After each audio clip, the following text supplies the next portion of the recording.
Okay, I'm going to start. Great. Um, I have been trying to get Bill on for years.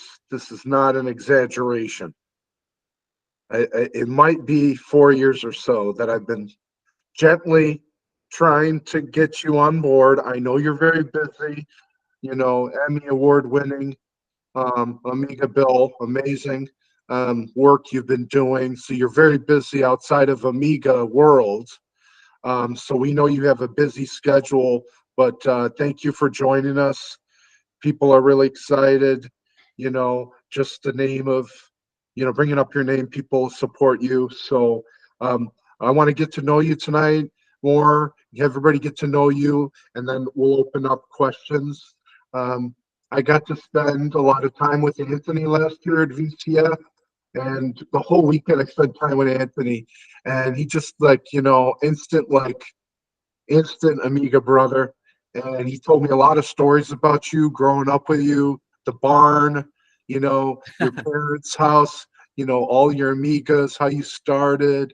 And that's where I want to kind of go back in time and talk a little bit about it. But before we start, can you please give us the Guru Meditation intro? I'm going to stay silent. The Guru Meditation intro. Oh, that's a video. The Guru Meditation intro is a video. It's a whole video I play where there's like cool shots of Amigas and stuff, and I've kind of integrated it into my Twitch stream right now. And Okay, at the end of the Guru, I say, I always say like, oh, I say we'll see. Anthony always says, I say thanks everyone for watching. And Anthony says we'll see you on the next episode of the Guru Meditation. So I know how to end it, but I don't remember how I started other than that video. Maybe. What's up, everyone? I'm AmigaBill. Come with me today when we check out a cool new thing for the Amiga called the Bifrost. There we go. I usually do something like that. That's great. I'm still waiting to do that Bifrost video. I'm sorry. We'll get into that, but I gotta make more Guru. I gotta make more YouTube videos. I've been doing focus on the streams.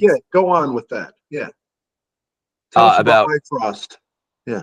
Oh, the Bifrost. Oh, the Bifrost is super cool. It's an LED replacement for the Commodore Amiga 1200. So one of the cool things that I like to do with my Amiga, I'm a visual guy, so I like to make my Amiga like look good besides work good. And I like to do all modifications to it. I like to put it in a cool looking new case. I have like LED lights in mine. And one of the things I like to do is I use the Bifrost, and the Bifrost is a LED replacement for the power light, the floppy drive light, and the hard drive light.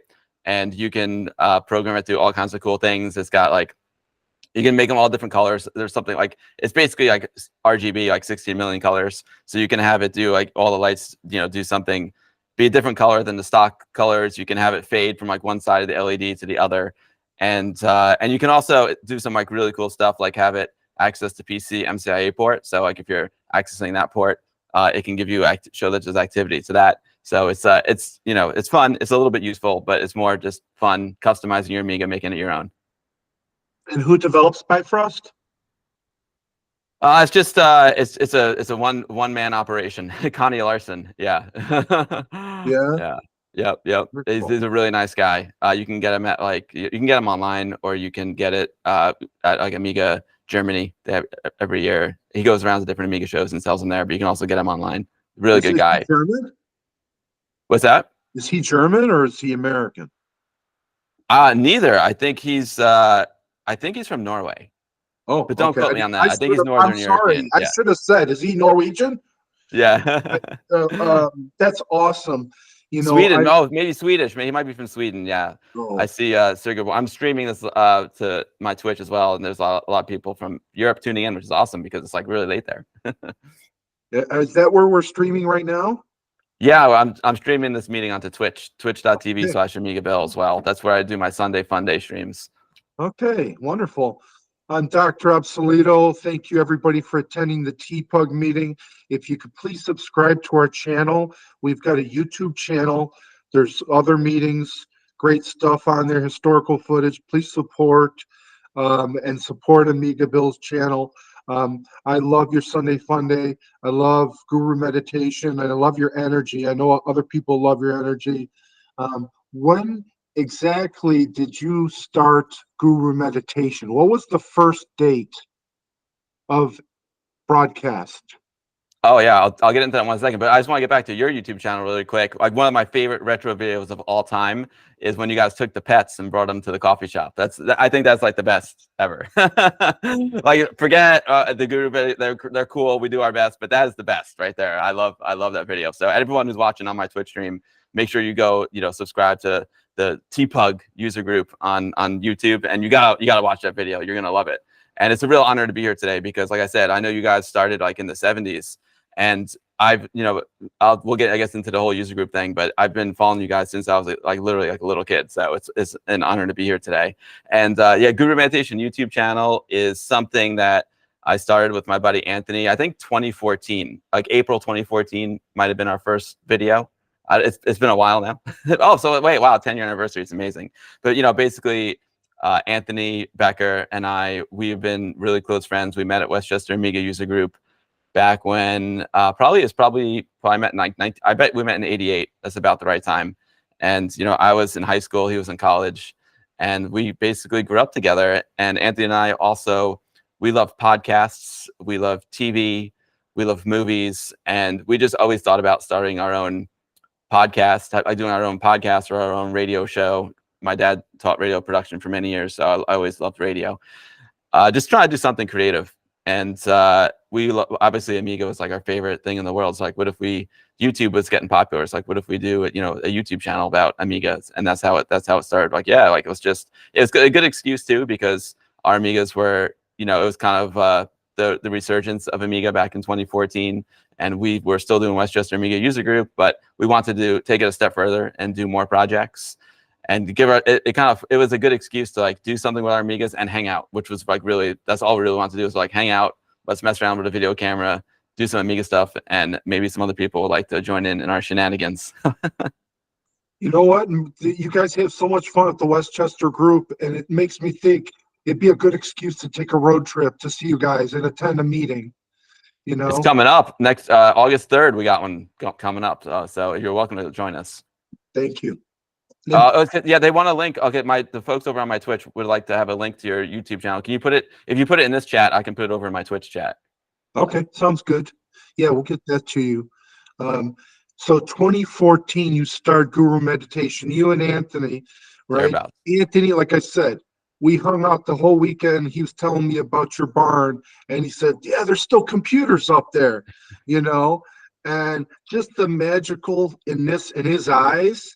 The way he talked about your childhood with him, it was, magical. And you guys really love these machines. So what was your first Amiga? My first Amiga was the 500. I got it Christmas 1987. It was the situation. My first computer ever was an Atari 800, which I still love to this day. But, and I had a Commodore 64, which I also loved the Commodore 64 very, very much. But, like when you're a kid and you're looking at, playing video games, you always want the arcade. To me was like the gold standard. I love the arcade. I still love going to arcades, but as a kid, that's where my dad would take me on, Saturdays, and he would take me there like Friday nights, and we just like hang out and play games. And the level, like the quality of the games were so good. My dream was to have that at home. And when the Amiga came out, I was like, wow, these are like arcade quality games at home, and I wanted one so bad. And then when the 500 came out, there was a whole video, like a VHS video that was promotional for it. And not only did it show like all the cool games like Defender of the Crown, but then it's like, oh, you can actually do video with this too. You can do sound with this too, and music. And then that was like really up my alley because I love video. I've been making home videos since like the late 70s, which I was an early adopter of video. And I was like, wow, this thing. So I could play really cool arcade games with the Amiga, but then I can also do my videos. So that's why I was really attracted to Amiga. Yeah, I got it Christmas 87. Right? Mm-hmm. Oh, okay. Mm-hmm. Oh, Chris, sorry. What was that? Christmas 87? Christmas 87, yeah. What was that about? That's when I got the Amiga 500. Okay. Yeah, that was my first Amiga. You could do Genlock, you could do chroma key, right? You can do text overlays, and suddenly you're doing video production, and then obviously the Johnny Carson show and et cetera, adopted the technology. So a lot of that you're seeing, on Johnny, we'll be right back. Mm-hmm. Right? They're using this Yeah. beautiful machine. Well, you know what it is? Like the Amiga was the first home computer that like brought that to the masses, because until then you needed, you know, $120,000 worth of video equipment in ABC studios in order to be able to do the Cryon, as they called it, or the Genlock, you know. So it's but now once the Amiga came out and you had the Genlock and you had a chroma key, like that's just mind blowing that you could actually do this stuff at home for like a fraction, a small percentage of the cost. And then the toaster took it even a step further, but I didn't have a toaster back then. I always wanted one. But I had the Genlock and I had the chroma key, and I was rocking it out. Titles, special effects, 3D modeling and rendering. I had the coolest videos in high school. Thanks to I the bet. Amiga. I bet. I bet that really set your path forward in the kind of work that you're doing now with Hmm. your feature films and documentaries. Um, were you using Hollywood Producer on the 500? No, what I would did was I would use Deluxe Paint 3, and Deluxe Paint 3 was the first version of Deluxe Paint that had animation. So I would do all the titles in Deluxe Paint 3. I would use Imagine, which was a 3D modeling and rendering program, to do all my 3D graphics. And those were like the two main ones. I'd also use Art Department Professional to and ScanLab 100. I would scan photos with my JX100 scanner, and then bring them in to Ad Pro, Art Department Professional. You know, make them look good, but turn them into black and white or retouch them. Bring them into Deluxe Paint and retouch them, and then I would bring them into a program called Scala, which was like a multimedia presentation tool. It's basically PowerPoint before PowerPoint, and I would do all my like reports for school that way. And then video wise, I would record everything out to a VHS tape, and then I would use AB roll, they called it AB roll editing. So you have you essentially have two VCRs that are locked together, and you take one starts playing, one plays while the other one records. AB roll recording, and you could edit that way. It's like hooking up two VCRs and doing the edit. But it's just it was a little more professional way to do it. So you developed a process using this computer. 1 minute you're playing a game with it, the next you're video editing, and it's different than, did I hear you say Atari 800? You said it Yeah. really quickly. Yep. So I kind of had to, ask you about that. I know it's all Amiga, but you did drop the other A word. I love my 800. I love it so much. It's my first computer.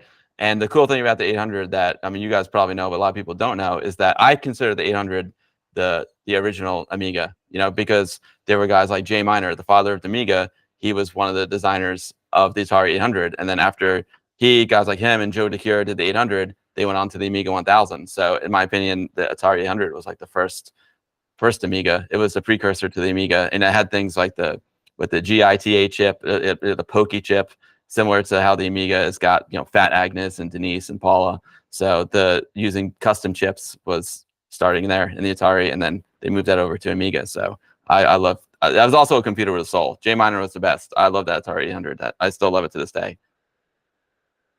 Yeah, we have something else in common. I have an 800. I bought it from somebody who owned it for 40 years.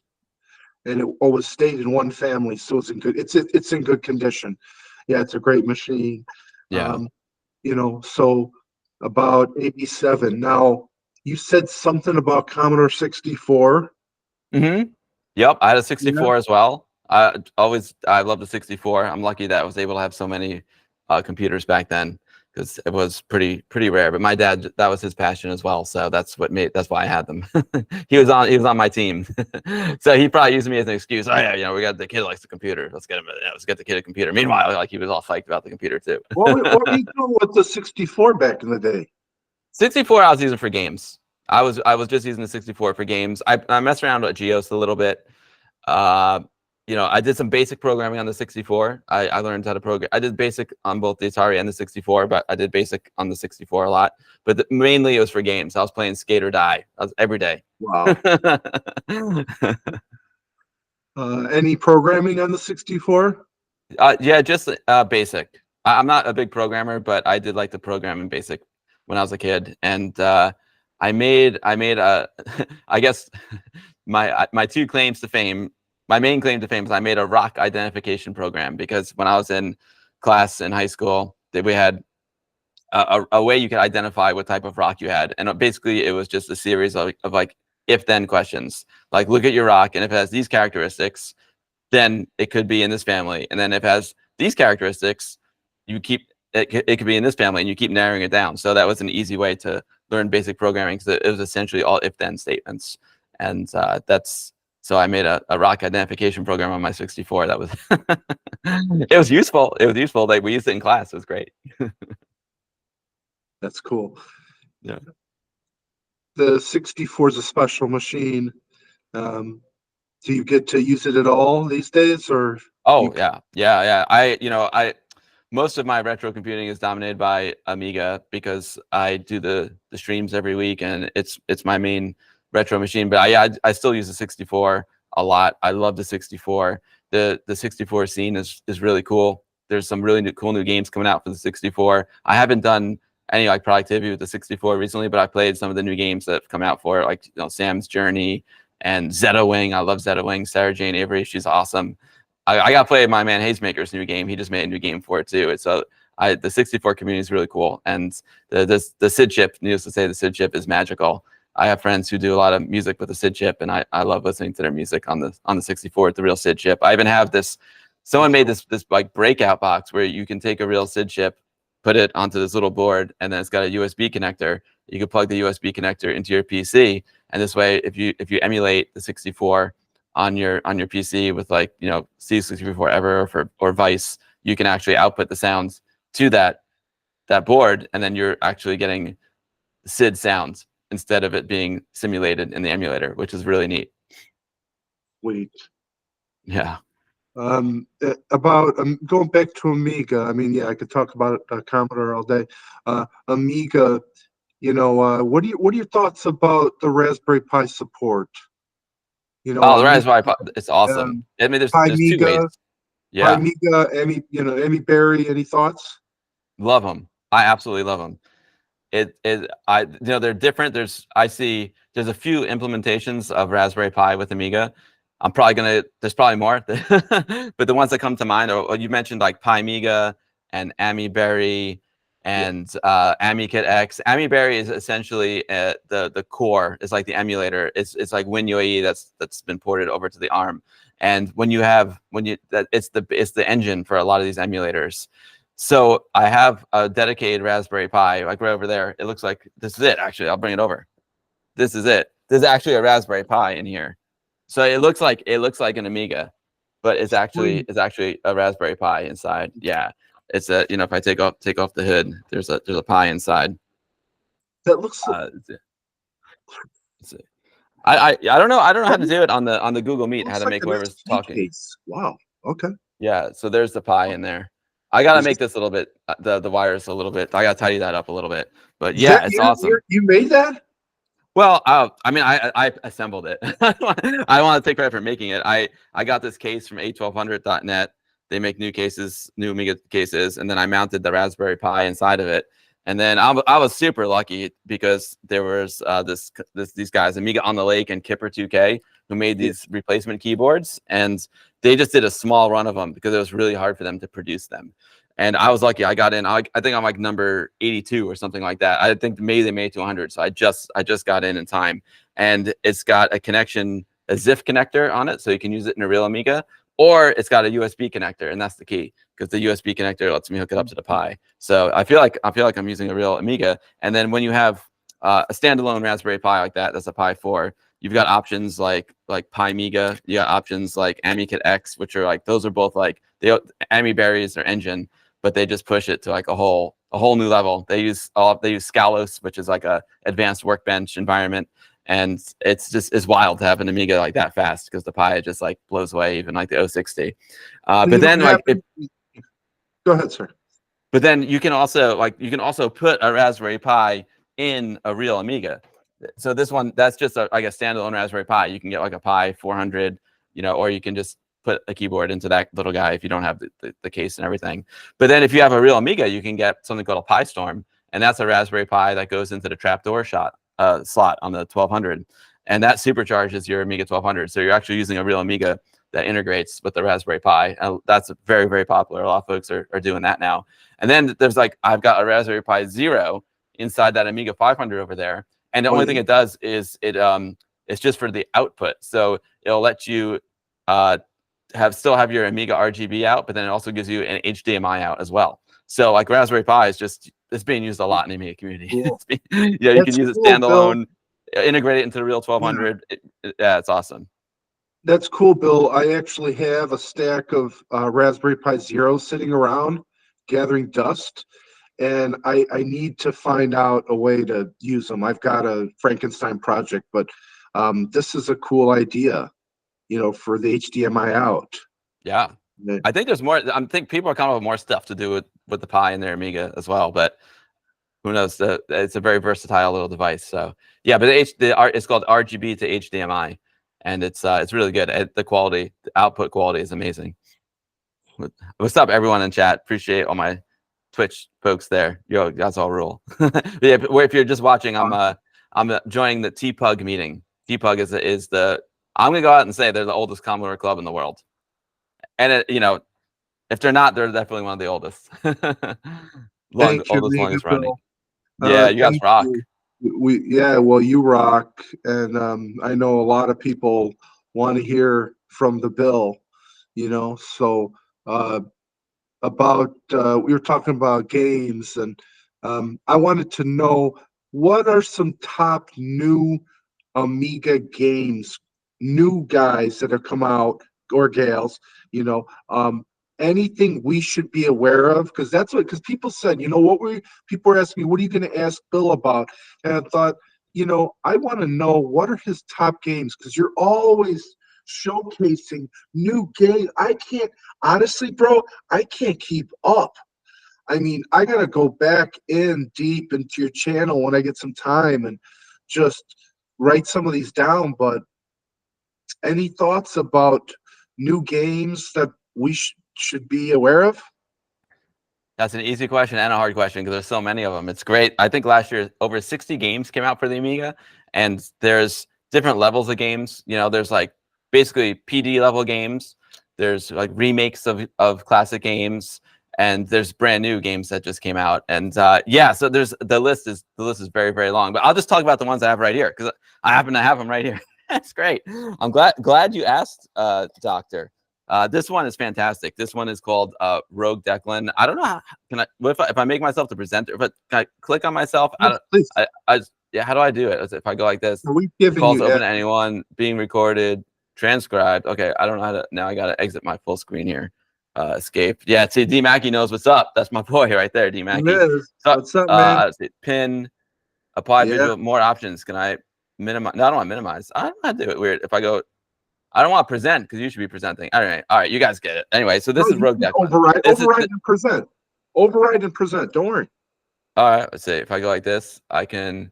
Nope, don't want to share it. I want to present. Present now. Oh yeah, I do. I want to present. Oh, interesting. Let's go to. What do I present? How do I present myself? Entire screen. No, I just want. It's weird. I just want to click on myself and make myself bigger. And then when you talk, you can be bigger. That's okay. This is Rogue Declan. It's by a gentleman named Nivrig. He's in Ireland, and it's a really cool, like dungeon-esque game. It will work with keyboard or like joystick and keyboard or single joystick, but it's really cool because it also supports dual joystick, which is really, really fun. I love Rogue Declan.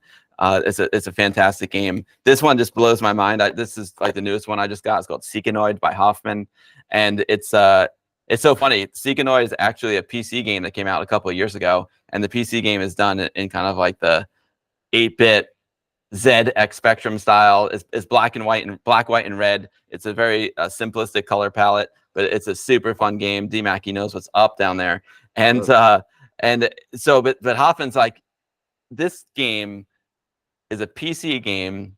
I don't know how many gigs it requires, but it's like, it's a PC game trying to look like an old 8-bit game. I bet I can do this game on the Amiga. And sure enough, he did. It's just as good or better than the PC version. And it fits on an 880 kilobyte floppy disk. And the soundtrack is just insane. And the Yeah, it comes. Oh, that's the other thing too. Is there's so many cool like physical copies of stuff. Like the Rogue Declan. This is distributed by Polyplay, and it comes with all kinds of fun stuff. It comes with a little sword. It comes with floppy disk. It comes with all kinds of like cool stuff that makes the physical edition special. Yeah. So and actually the box itself is really nice. It comes with like a micro SD card, so you can pop that sucker into your emulator, pop it into your Raspberry Pi. It comes with a manual. We got what's in here? I even forgot what's in this one. Yeah, I think this is the floppy. Oh yeah, this is the floppy disk. It's a floppy disk and a little sword. But it's like really well done. Like these physical releases that are coming out for Amiga are they're incredible. Like they're really incredible. So yeah, Rogue Declan, Seekanoid has got the same thing. It's got the game in it, so you can pop it into a CD32. It's got a black floppy disk in there. It's got a CD. A lot of these games have amazing soundtracks. Team Mackie knows what's up. They have amazing soundtracks, and they come with CDs as well. So yeah, here's like Seekanoid, and you can see it comes with. Oh, dude, I love this black floppy disk. It's so good. It's phenomenal. And then it comes with the CD in here as well, so you can listen in your car, or capture it and make it into an MP3 or FLAC, whatever your choice is. So yeah, I recommend Rogue Declan. I recommend Seekanoid. But I'm not done. I could go on for a long time. Then I also let's go down here. I got D Mackie. We go in Via. We go Reshoot Proxima 3 here. We go Reshooter. He's trying to there's just too many. There's too many. There's too many, but I'll just show you a couple here. This is a Reshooter by Richard Lowenstein. It's an absolute great shoot 'em up. Yeah, it's a side scrolling shooter like a Project X. It's fantastic if you love arcade shooters. And then there's a sequel called Reshoot Proxima 3. Richard took his world and he turned it 90 degrees. So this is a vertical shooter. It's amazing. I think I even like the Reshoot Proxima 3 better because it's a more like refined game. These two are both Amiga 1200 games, and both have great soundtracks by Martin Amon. Really great soundtracks. This is, as D Mackie was showing you, this is in Via. And the thing that's amazing about this, it's also a side-scrolling shooting game. I love arcade type games. So this is a side-scrolling shooter like a Project X as well. But it's really cool because it runs on an Amiga 500 as well. So there's a lot of games that are, AGA, which is the advanced. Yeah, see there, D Mackie's got the poster. Oh yeah, D Mackie's got the poster. I love it. And then this one, I'll mention this one too because this is from Mutation Software, Cyberpunks 2. This one's neat, and I make a cameo in the game. It's the first time I was ever in a game. I make a cameo. Cool. That your first mission is to rescue me. So big shout out to 8. It's called Cyberpunks 2. Cyberpunks 2. It's a top-down adventure game. Think of like Chaos Engine or Alien Breed, that style. And mission 1 is to rescue me. And what's that? For the 2000? This works. This is an AGA game. Yeah, I'm pretty sure this is AGA. Well, maybe is it? Yeah, 2 megs AGA. Yes. So you need a 1200 or 4000, or emulator. And the other thing I love about this game is that it brings the community into it. So like the 3 characters that you play, these are all based on people in the community. So that's like Tony Askins, that's Roarthorn, and that's Moya Amiga Cami. So it's really cool that he integrated that, and it's a really fun game. It's a sequel to a game that he made a long time ago called Cyberpunks. Surprise, surprise. So yeah, those are some good ones. There's more too. There's people who are doing like remakes. There's a guy named JOTD, or ports, should I say? He's like doing arcade perfect ports because sometimes back in the day the Amiga got some really bad ports. So he ported. Oh man, I love his Ms. Pac-Man. It's fantastic. His Pac-Man's fantastic. Wow. He's doing Galaga now, which is amazing. Ooh. There's another guy named Dante who's doing Castlevania. It's like this amazing version of Castlevania. And there's so much good stuff. And lots of folks on the itch.io. It's like a site for indie game developers. You can go onto itch.io and search Amiga, and there's so many really cool games there that you can buy. And it's like a lot of them are free, and then some are just like, oh, if you like the game, throw me a buck. It's amazing. Most of them are on itch. That's awesome. I gotta play the game that you're in. You got to. Yeah, I've got the Primiga. I'll be able to load it on. There's another one called Boom. It was the cover disc on an Amiga It's on a Amiga magazine, Amiga Addict magazine. It was the cover disc, and you can actually play as me. D-Mac, he's got it. He's got the floppy right there. There was one of my viewers decided to Oh, make a okay. game with me as a character, which is hilarious. And again, he Can I brought play the that? Can I community play into it. that on the 500? Yeah. Oh wait, Boom Boom is Scorpion engine, so no, you can't play on the 500, but you can play it on your emulator.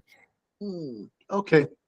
Oh, Fishbot, yeah, Worthy is another great one. Yeah, Worthy is another great game. It's a single screen game. It's got a lot of puzzles in it. There's some arcade aspects to it as well, but it's a puzzle game. It's fantastic. That's a good one.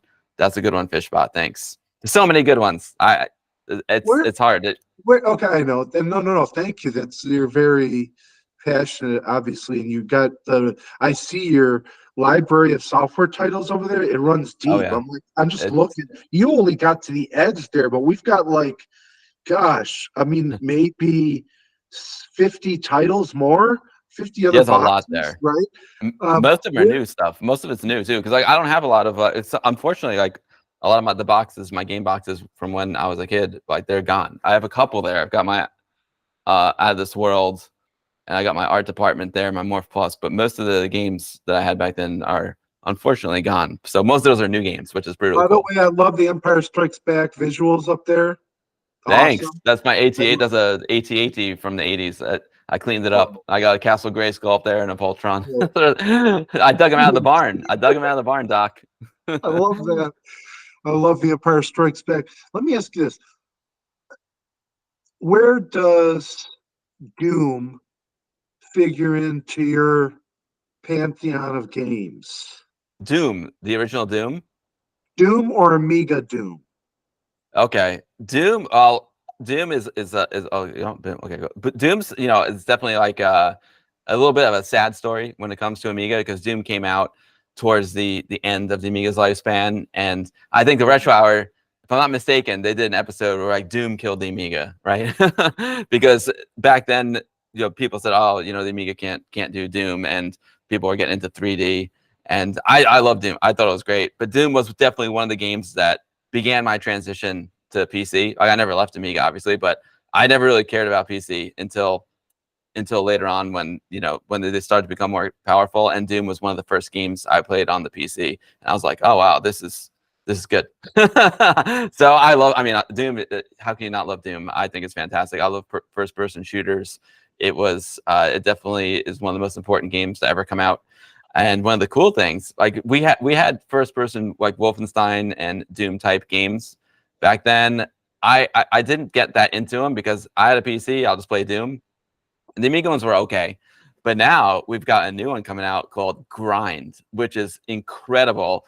It's like, what if people like really focused their time and effort and skills on making a Doom for the Amiga, and they're doing it now. It's in development. I'm on their Patreon, and they just dropped a new demo of it. I'll probably play it this Sunday, and let me tell you, it is incredible, and it works on Amiga 500. It plays better on a 1200, but it works on a 500 too. Oh man, it's wild. So it's one of the coolest things that's coming out for the Okay, Amiga in the next I couple want of to years. support these guys because I have my Amiga 500 up and running. I've given it dedicated space next to my 64. 64 is getting jealous now, but You want to get Grind? You want to get the demo of Grind, and you want to get the demo of Metro Siege. Your mind will be blown. Like these please. folks are doing things with the Amiga that you can't even imagine. Yeah, you're gonna want it. You're gonna want Tsushikanoid. You're gonna want Grind's demo. You're gonna want Metro Siege. And when those games comes out, it's just gonna be like mind blowing. Yeah, that'd be Oh, cool. Nvia is a 500 game as well. It'll work on your 500. So Sweet. Yeah, just send yeah. the deets. What's up, Yeah. Amiga Cammy? There she is. See, Amiga Cammy. So she's one of the characters here on Cyberpunks too. Also a Oh, legend in the community. She gets up at 5 o'clock in the morning to watch Sunday Funday. It's Monday morning for her. She's on the other side of the world. where are they from? These new Doom makers. The Doom makers is John Chuck Harris he's from Greece. Alex Brown is Australian. So it's an international effort. Opa. Yeah. Yeah. Cool. I mean, like I said, I've been kind of titling this night Amiga Past, Present, and Future. Mm. because I've been meditating on the guru meditation this week, thinking about what I wanted to ask you, meditating and thinking past, present, and future. That you are one of the few guys that I know I can turn to talk about where we've been and where stuff is now, and how people can access the technology, barrier entry. Can they get it by picking up the hardware, or do they get through with the emulator, or is it just that the people that are the long-term users support the emulation? How do people get in? That's a great question. Doc. I'm just excited because I figured out how to make you full screen. So I'm psyched. If I click on me, do I get full screen? I don't know. I get maybe not. But I'm glad you're full screen there, Doc. Yeah. So barrier to entry. That's a really great question, because Amiga hardware is actually very expensive, and it's getting more expensive like every day. So I think emulation is a great way to get started with Amiga. And there's two that are very easy to do. First of all, you can go to amigalive.com, and there's a bunch of games on there that you can just start playing right away. The cool thing about Amiga Live, it's a great community effort. It uses an emulator called FSUAE, and it's got a mode where you can basically play online multiplayer Amiga games. So it simulates as if two people are sitting together at an Amiga, which is really amazing.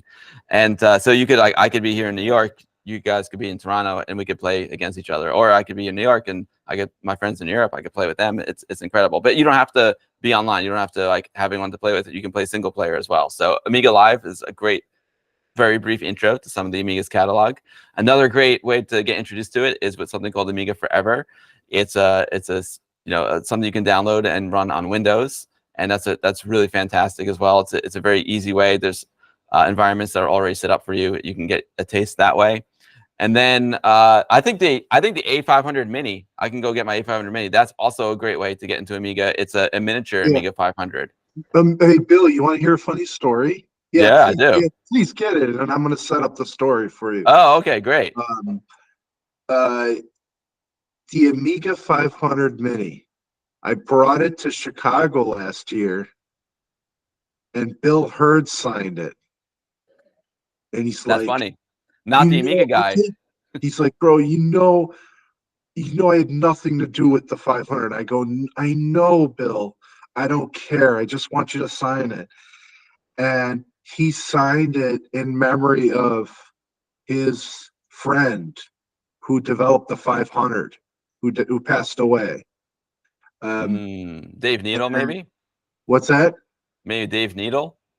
No. Oh, George Robbins. He said George Robbins. No. No? No. That's really beautiful. I'll have to look at that, but he says in memory of Gab or something. It was a short kind of name. And so he developed the 500. So he signed it along with Jerry Ellsworth. Oh, she's great. I love Jerry. But I love that little mini. It's a cute little thing, isn't it? Isn't it cute? It's amazing. I love it. I love it. You want me? I can get it if you want. Please. Let's talk about the mini. Okay. We're talking to AmigaBill. Thank you for joining the TPUG meeting. You guys remember to subscribe to the channel. He's getting his Amiga 500 Mini, which I'm glad that when I got mine, I updated the firmware. Mackie, do you have one? No? Okay. Well, it's a cute little machine, and it's surprising. It scratches the itch a little bit. Yeah, so I updated the firmware on that. Yeah, so this is the A500 Mini. It's a beautiful little device. Soon there'll be a full-size Amiga console, whatever that means. But by my guess, they are going to make it's how they had the C64 Mini, and then they had like a full-size 64. My guess is they're going to come out with a full-size Amiga with a working keyboard, but I don't know. That's just my guess. But this is the A500 Mini. It's a brilliant design. It really looks like an A500. The lights work, which is really neat.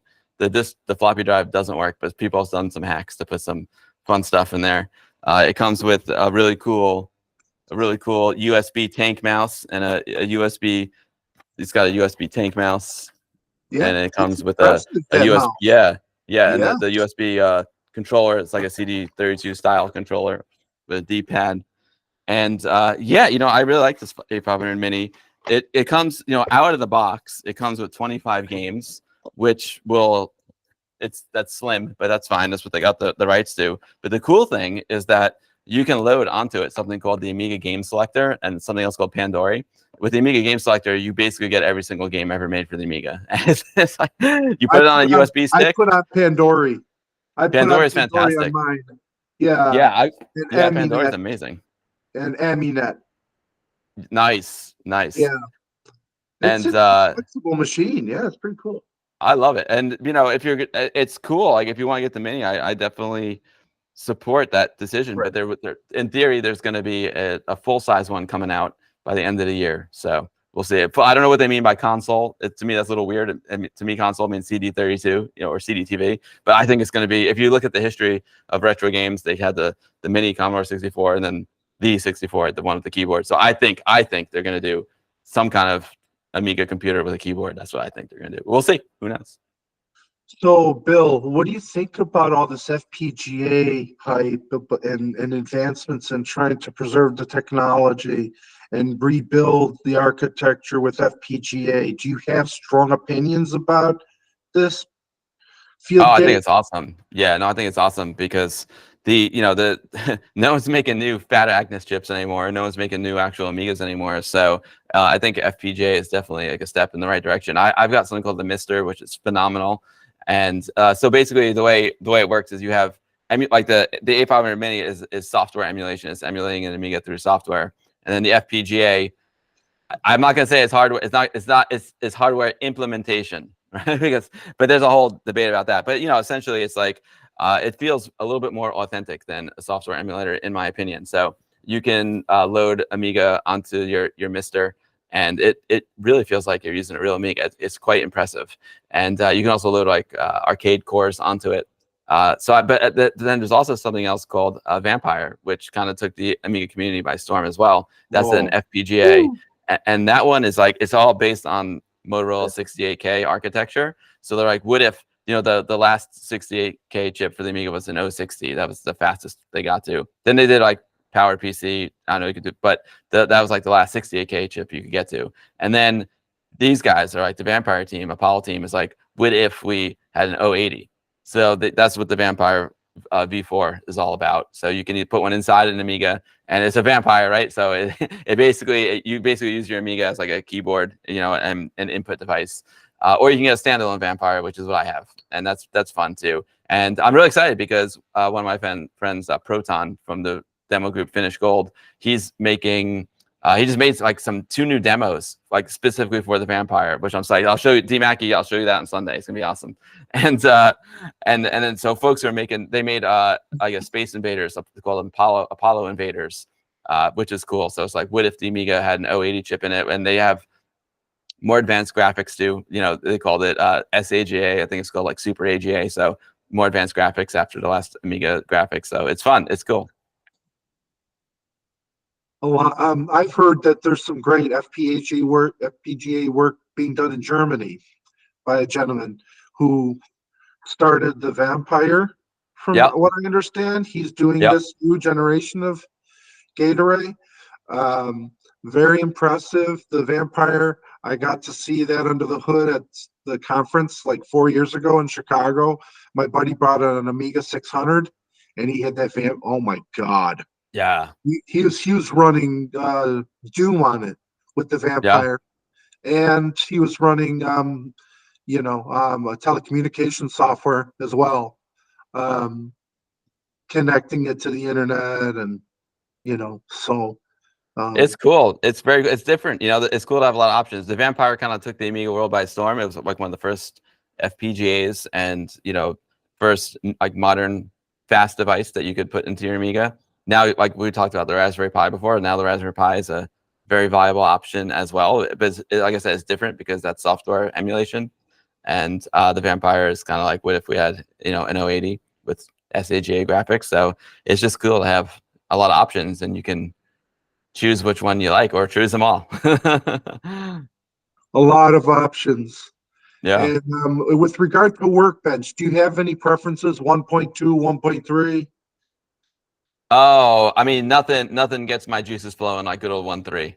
I love Yeah. the blue and the orange and the white. That's my favorite.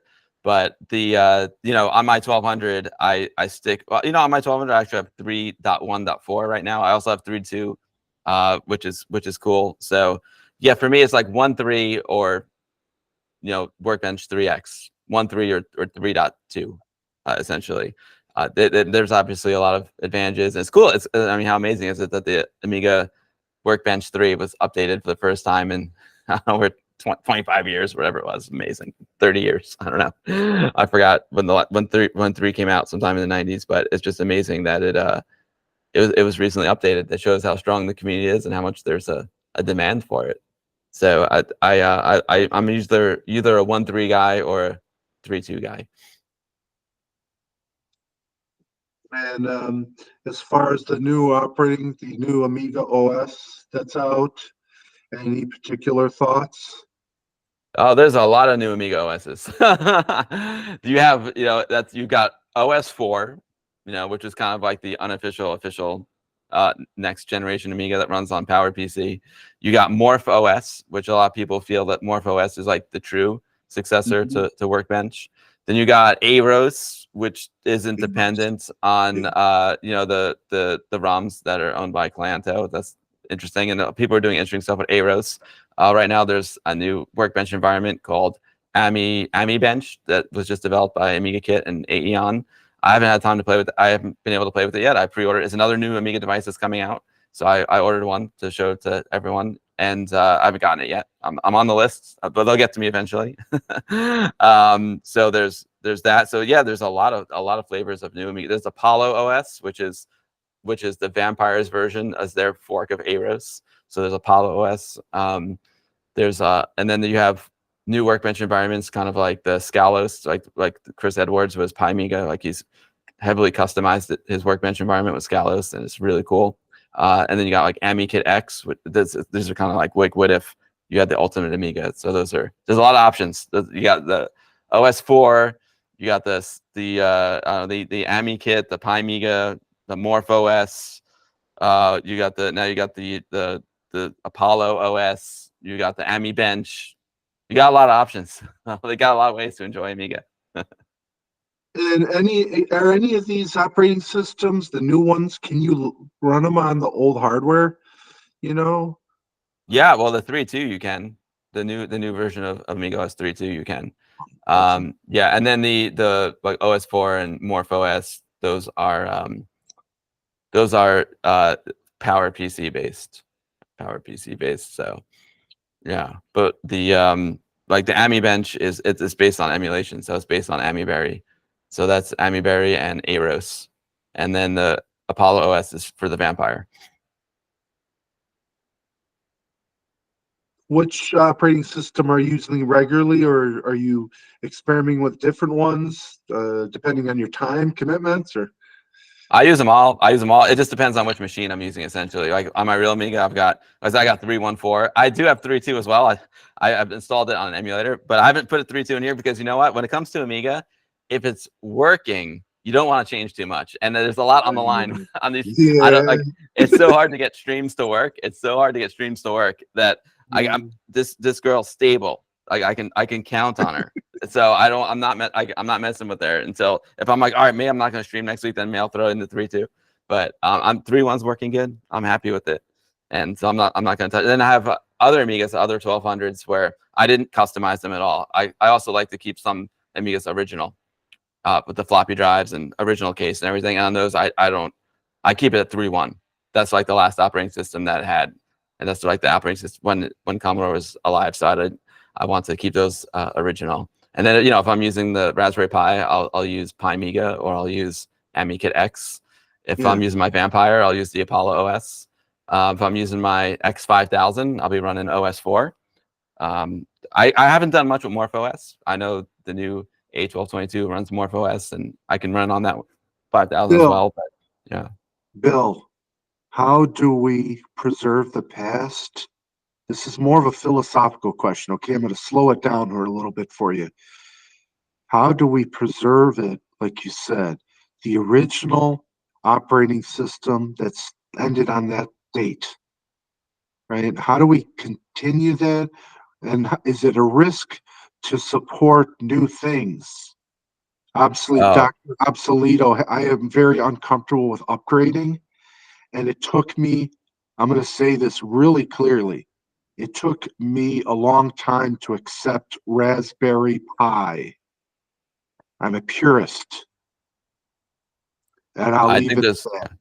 I think there's room for both, because I'm a purist as well. And, when I go to a place like the Vintage Computer Federation's museum, the awesome museum that they have there in Wall Township, New Jersey, like I want to see the original stuff there. I love that museum. It's incredible. And if I go there, I want to see the real Amigas. I want to see the real 64s. I want to see, all the real machines, the way they were, because it's really important to like remember where we came from. I love museums. I think history needs to be preserved. So places and people like Vintage Computer Federation that do preserve the original hardware, that's so valuable. Like it's so important to have museums and so important to have computer museums. It's amazing to have people who are like hardware experts. Like we have, the first person to come to mind is like John Hertel. He's in our Amiga community, and we got Paul Resendez out in California. Then we got Amiga of Rochester here in New York, and they repair the old hardware. It's because these capacitors, especially in like the 1200 and the 4000, they get old and they leak, and you have to replace them. And not everyone has that level of like electronic stability. So thank goodness for people like that who are recapping the machines. Because if you don't recap your machine, the acid is going to leak out, and the machine is going to be destroyed. See, So that's the uh, benefit of using the emulation. Sorry, that's right. That's why mhm, you spare having to turn the machine on and flipping the switch. Because God, what's going to happen when I do? I don't even want to think about it. You yeah, know, no, it's you, scary. you It's know, definitely stuff scary. with nightmares. So we try to emulate, right? Emulate is great. I love emulation too, because emulation, now you've got some modern hardware. You got a Raspberry Pi, or you're using your modern PC using Amiga forever. But all of a sudden up on the screen comes Workbench 1.3.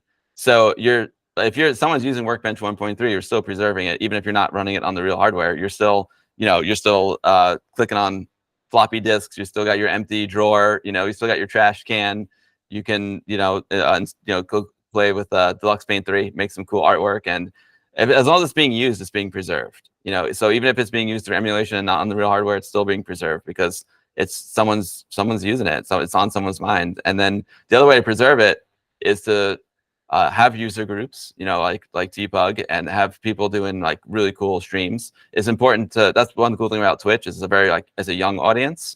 So over there in the retro community, there's all these folks like playing like old Nintendo games, old Commodore games, even old PC games, and the young folks who are used to like Fortnite, they might go check out a retro stream, and they're like, "Oh, this is cool! Like, what's this about?" And then if they learn about Commodore, they learn about the old Macs, or all the old computers. That's how it gets preserved, because you get them interested. Like Nivrig, the guy I showed you, Rogue Declan, before, he came on my stream with his kids. So his kids were his beta testers, which is awesome. So like those kids are gonna be stoked for Amiga, and it won't have the same meaning to them, because it won't have the nostalgia factor. But they're like, oh yeah, this is the thing my dad used to use. So, and they'll keep their interest. And then there's this cool family in Germany, the Amiga Sons. They're like these young kids who watch my stream every week, and they like Amiga because their dad loved Amiga and he got them into it, and they started watching my streams, and they keep at Amiga because they like watching my streams every Sunday. So that's another way to preserve it. So there's so many ways. You got emulation is a great way to preserve it, preserving the real hardware, and then uh, making new games and making the games fun for the kids to play, streaming it, having user group meetings, having retro events. We got Long Island Retro coming up in 2 weeks or 3 weeks, which I'm totally psyched about. And like the kids go there they like if they see like one of those iMacs, they're like, "Whoa, I've never seen one of these before." And I'm like, "Oh man, it's cool though. It's cool to see it." It's important to get to the next generation. Definitely, yeah. In terms of archives. Can you recommend any that are like CSDB kind of archival communities for Amiga? Archives. Well, yeah, there's WH Download has got a lot of great stuff. That's Sweet. a great. They have a lot of games that were converted to WHD Load. I love that one. LemonAmiga.com. They're back. They just got hacked, and they're back. I think they're back. I think I just saw it, which is awesome. And they're really cool because they have like every single Amiga game that ever came out in their database. And then they also link to another place called like Hall of Light, and they have like scans of all the original manuals, which is super cool. I forgot the site. I forgot the exact URL, but they have tons of scans of the old Amiga books. So they have like the big book of Amiga hardware there and all the classic books. So that's places like that. Those are really cool. So yeah, definitely Lemon Amiga. I love Lemon. Okay, And, so Lemon got hacked. they got hacked. Holy buckets! What Yeah. happened? I don't know exactly. There was some kind of like SQL injection, and then they were held. The hackers were holding them out at ransom. I think it was some like random bot found an exploit in it, and then they held them ransom. But fortunately, they're back. And that was Lemon Amiga and Lemon and 64. They both got hacked, but they're back. Yo Arcade Ages, what's up? Thanks everyone on Twitch for watching too. We're with with TPUG, the oldest user group in the world. The Commodore. Awesome. Yeah, I love you guys. You're awesome. You guys are inspiration for me and Westchester Amiga user group, as is Vintage Computer Federation. Yes, thank you both.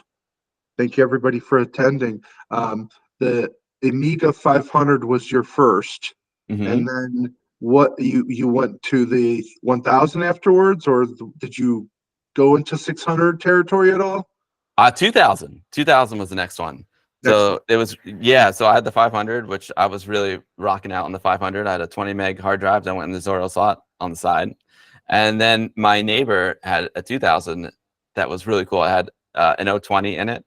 And it had, what else? Yeah, he had an 020 and a 40 meg hard drive. And he had a Kickstart switcher, so he could run Kickstart 1.3 or Kickstart 2.04. And I was like, oh man, that's a cool Amiga. And then for some reason, he lost interest in it and decided to sell it. So he and his dad sold it to me and my dad for a good price. So that was my next Amiga. And that's the one where I really got into more hardcore like video production and 3D modeling and rendering, because the 020 made a big difference over the 500. And you got the toaster going, I see. I got a toaster now. I didn't have a toaster back then. Even though the toaster was like incredible bang for the buck, it was still a lot of buck for for us. We weren't a TV channel. We didn't have like 10. The toaster's probably about like 10 grand all in, around there, and that was still that's a lot, especially back in 1990s to 1990s money, But 40 megabytes, you'll never fill that exactly. Photons. Janeway is a great resource for the demo scene. They preserve demos, and Aminet. Yeah, Aminet is actually like the best archive of Amiga, utilities and public domain stuff. Aminet. Yeah, I use Aminet in Pymiga. It's got that portal on the bottom. So cool. Yeah, and that guy is really dedicated. The Pymiga guy. Chris Edwards. Yeah, he fixes people's Amigas for free.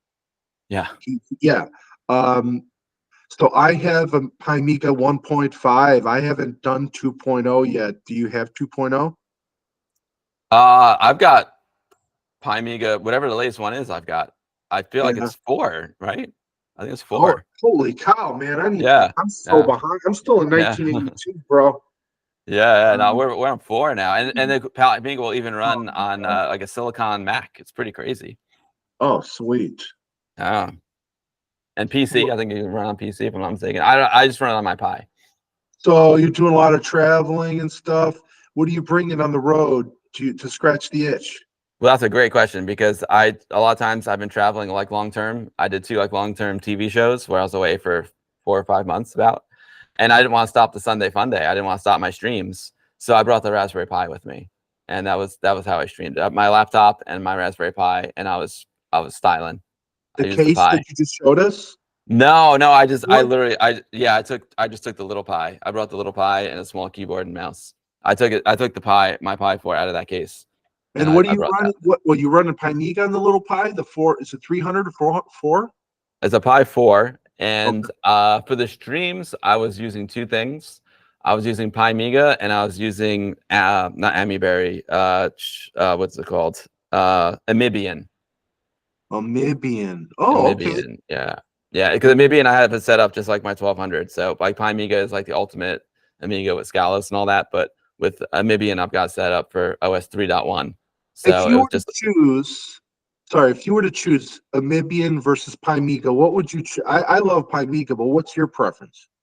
I would these days I'll probably go Pimiga, but the cool thing about Pimiga that some people forget is you can also you can make it it runs on AmiBerry, so you can not boot to the actual Pimiga if you want. You can boot to your own basic Amiga 3.1 1200 if you want as well. So Pimiga is really cool. But I had Amibian first. I had Amibian before Pimiga, and it works good. It works good. It's but I have that one set up as my 1200, which is cool. So I could bring my 1200 on the road in a little Raspberry Pi.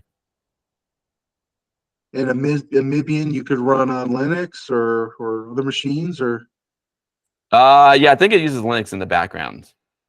okay. I'm pretty sure it does. Yeah, so on the Pi.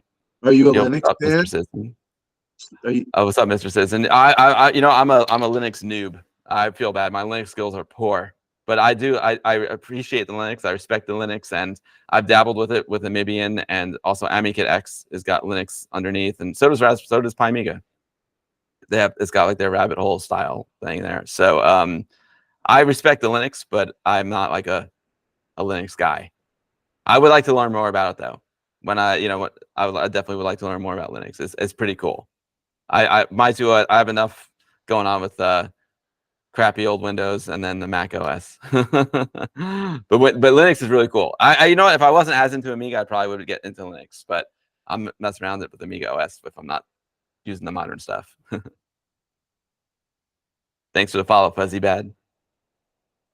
yeah, we will open up the questions here. You could either type them in or we could take the questions for Oh, Bill. cool. Yeah, all right, cool. Thanks, Hardly. Yeah, what's up, Hardly Oregon?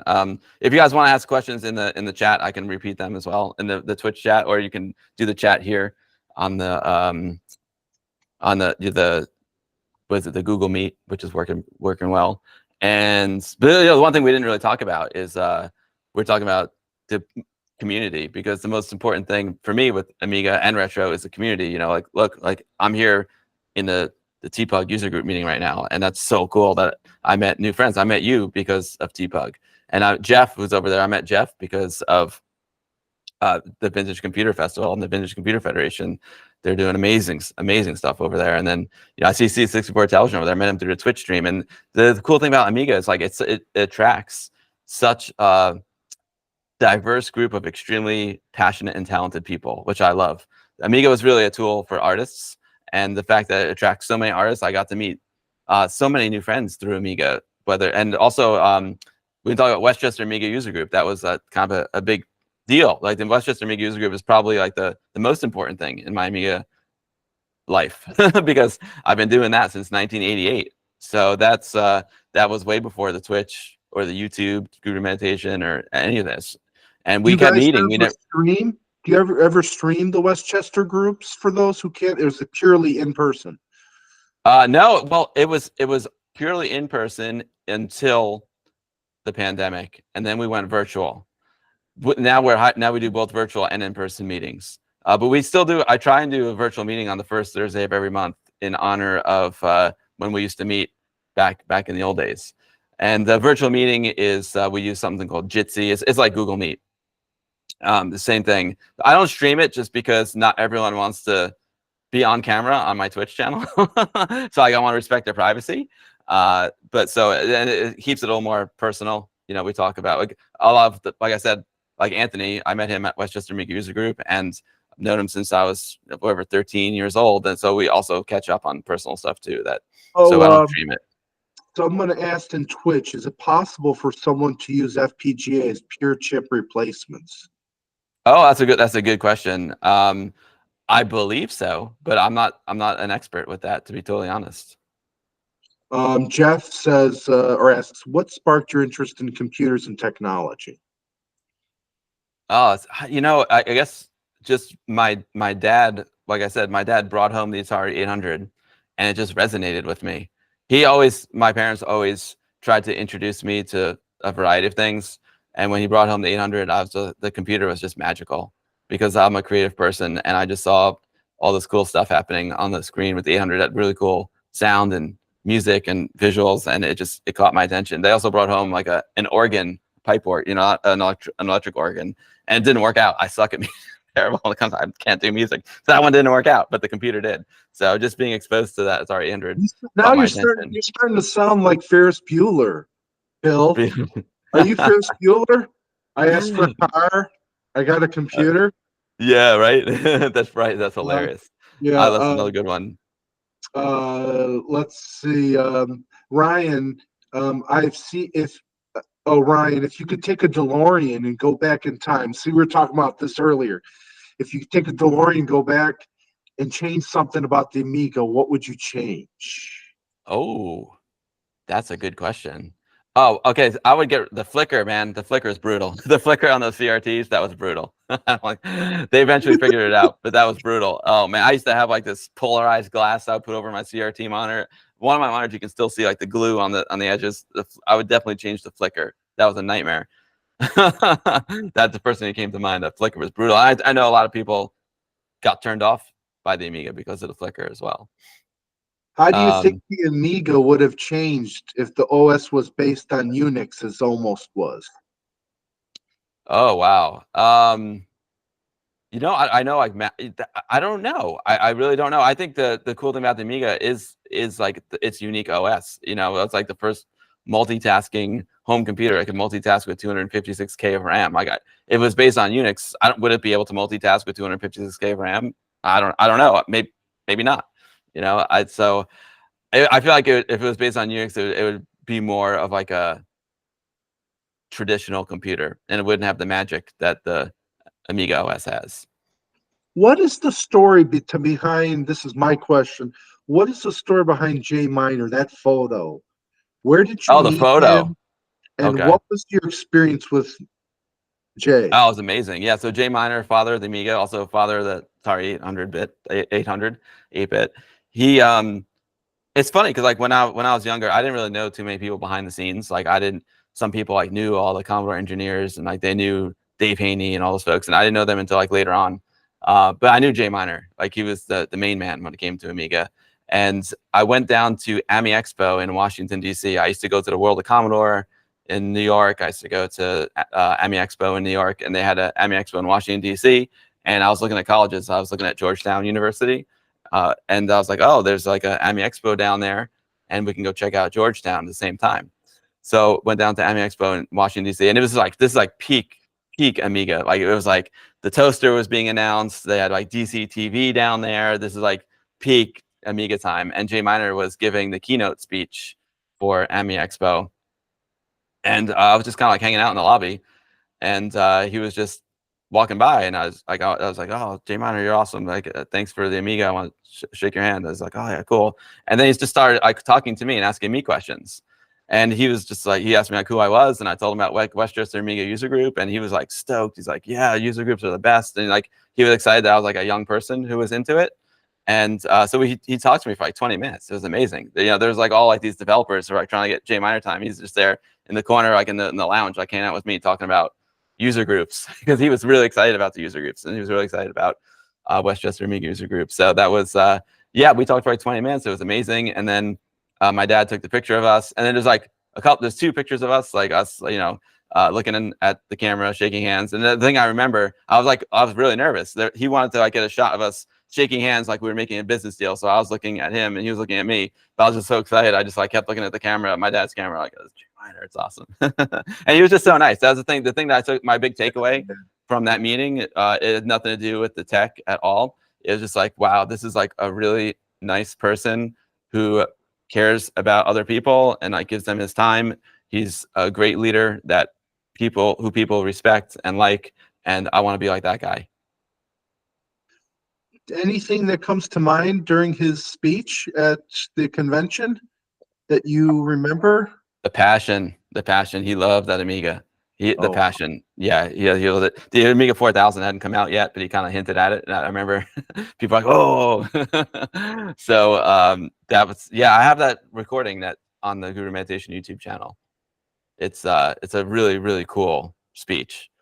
So he was talking about the future, but the thing is just, I think his personality comes through in that, and I think you can just tell how much he loves the machine, how much it means to him. and I always get the sense from talking to all these engineers, like Dave Haney was recently on with us Hmm. here at TPUG, and I always get the sense that the engineers really respected Jay, you know, and he really fostered an environment where the engineers can do their work and dream big, and make this machine that we saw in the commercials where it's like a dark room and there's clouds and there's like dry ice and you're being sucked into this world. How could you how could you conceivably reject that upon seeing that on your television screen? You wanted that machine. We knew it was different. Those of us who were doing 8-bit, those of us who were VIC-20 and Commodore 64, we knew something was changing when Amiga came along. It was the next It was generation. it was so true, and that's another thing I love about Jay Miner is, I never heard anyone say like a bad thing about the guy. He's just, like you said, he's a great person. He cared about the people just as much as he cared about the computer, and he was a great leader. Besides being brilliant with the hardware and software, the Amiga, I think that's one of the things that makes Amiga special. It was so, besides it being technically very far ahead of its time, it was a very personal machine. Like the inside case of the 1000 has got the signatures of the engineers. It's got Mitchie, his dog's print. The custom chips have human names, even though some are based on their purpose. They still have human names. Paula, Denise, Agnes, Gary. Like it's got a lot of, you can definitely feel the human touch in the Amiga. You can tell that the people who made it were really proud of it, and it was the most important thing in their lives, and they wanted to share it with the world. So Yeah, it's got that human he touch. put a human touch on that computer. He literally, Jay Miner put his fingerprint on those chips, and you Yeah. could feel that. Mackie asks, which thank you, Mackie. BBSs were a big part for me, and back in the day, I Mm. even ran my own BBS for years. Mm. DMBBS. So my question, Bill, thanks, Mackie. Nice to see you. Hope to see you soon in Chicago. My question is, are you involved in BBS at all? And do you support that community? Do you know anybody who's doing BBS on the Amiga? Um, uh, Yes, to all of them. I was a big BBS guy back in the day. I had a 1200 baud modem. I had a 300 baud modem with acoustic coupler for my Atari 800. That was my first BBS experience. And I had a 1200 baud modem for my Amiga. And I still have a log somewhere. One of these books back here. It's somewhere over here. It's a log of, I used to love BBSs so much. I would go on and I had my dot matrix printer and I would print out the whole session just because I thought it was so magical. I used to, the main one that I would call is the video store down the street, the VHS rental house. They had a BBS and it's called Stage Door BBS. And I would call that one because it was close, because back then, it cost a lot of money to call outside of your town. So, so I called the one that was close to me, and it was cool because I kind of knew people. I would go into the video store and there were some of the people who were on the BBS. So it was definitely like an electronic way to get in touch with people in real life. I used to do a lot of BBS things. Somehow I don't remember. I had a whole book of of phone numbers and sorry, there's like someone trimming trees outside. I had a whole list of phone numbers, and I would like call the BBSs, and then if they were a little further away, if they were in Long Island or something, I would call them at night when it was cheaper. And then I got into CompuServe. I was an early adopter of CompuServe and yeah. PeopleLink. PeopleLink had a great Amiga section, so I started going on to bigger services besides the BBSs like that, and I love those. And then eventually AOL, which was and then now there's really not. There's still people who are hosting BBSs on real Amigas out there. Karen Roberts has got one. Retro 32 has got one, and it's really neat. There's also these devices that let you telnet. You can use your real Amiga and telnet into their BBSs. So you can actually be on your real Amiga, even you're telnetting through your Wi-Fi, but it really feels like you're like dialing into an actual BBS, and they're still running the old, like some are still running like Wildcat or some other Amiga software. I even ran my own little BBS for a while. I couldn't really do it because I only had one line at the home, but at night I would turn on my computer and see if anyone dialed in. And I think I listed my number in a few places, and every now and then someone would dial in. It was pretty cool. That's really cool. Yeah. I'm a sysop on a BBS. I'd like to invite you, and Mm, I'll give you credentials and I'll give you your own channel. I'm gonna cool. I'll make an AmigaBill channel. We've got a TPUG channel, just so everybody Oh, knows, on Noverdue BBS. I'll post the details. We've got a TPUG channel on the BBS, so it's really feels really warm to log in, to get away from social media and go into the BBS, see what yeah. people are talking about. It's a part of the community that's important. I'm dropping the TPUG link into my chat on Twitch right now. But because freaking Apple still can't get copy and paste right after all these years, man. Apple, it's so hard to copy and paste. I don't know what's with Apple. I can't paste Yeah, it. It's what's TPUG. yeah, I I know. freaking it's TPUG. If you go to tpug.ca, then you'll have their like YouTube channel links, and you'll have everything there, folks. And because you gotta check out their YouTube channel. It's awesome. What about the Amiga 1200? Do you remember this? Like 10 years ago, this dude in Poland found a crate of Amiga 1200. Do you remember this? This was I'm not surprised. I'm not Yeah, he surprised. I don't found a remember. I crate. don't remember. They're beautiful machines. My buddy brought one to Chicago last year. I mean, it's in beautiful condition, his 1200, and he had a really beautiful monitor. And I just enjoyed using Workbench and playing some games on it. Do you have any thoughts about the 1200, even though you skipped it because you went to the 2000? No, the 2000 was before the 1200. The 2000 was an OCS machine. The 2000 was the big box version of the 500. Like with the Amigas, you always had the big box version, and then you had the wedge version. So the basically the 2000 and the 500 were the same machine, but the 2000 had all the expansion ports, and then the 4000 and the 1200 were essentially the same machine. So the 1200 came out after 2000, but I Yeah, think that's the right. 1200 is the ultimate. It's the ultimate, especially today, because there's so many people are developing things for the 1200. I mean, the big box Amigas like the 2000 and 3000, 4000, they weren't big in Europe. They were more popular here because here people used Amigas more for video production and productivity, where in Europe they focused more on the games. So most of the Europeans had 500s, and they went from 500 to 1200. And 1200 is really the sweet spot today because 1200 it's got the most advanced graphics architecture. It's got the AGA chips, and it can basically play any new game, any new thing that comes out for Amiga. It can be run on a 1200. I love the form factor of it, and it's the most actively supported Amiga in here in 2024. So the 1200 is the best machine to have. It's got the PC MCIA port, so you can take a compact flash card and like easily share files between your modern computer and the 1200. I use that all the time, and Wait, what is that? What's that again? oh, you can just it's got a PC MCIA port, and Oh, in that okay. port, you can attach a compact flash card, and that's how I transfer the files between either my PC or my Mac and the Amiga. So it makes it easy to download stuff, pop it on the compact flash card, and you're good to go. There's other ways to get files over to your real Amiga too, but that's the way I do it. I think it's the easiest. So you use a flash card or USB or SD card? Do you, Yeah, I use the compact flash. Yeah, okay. with the PC MCIA port. Yeah, good point too. Bob Rice said the 1200 with WHD load can play even the oldest games. WHD load is an amazing piece of software, and it lets you play like Amiga 500 games on the 1200, even though they're designed to run, on the slower 500 with the OCS graphics. And The 1200 yeah, is one. my buddy has a 1200 and he's got an SD card reader. Mm. But this is an SD card reader that's at least 10 years old, at, Mm. at least. Do you recall when these alternative, I want to say not alternative, but newer storage methods started to come out to interface with Amiga? Like, can you remember the first time you could use a zip drive or a USB drive or something to interface? And what was that year?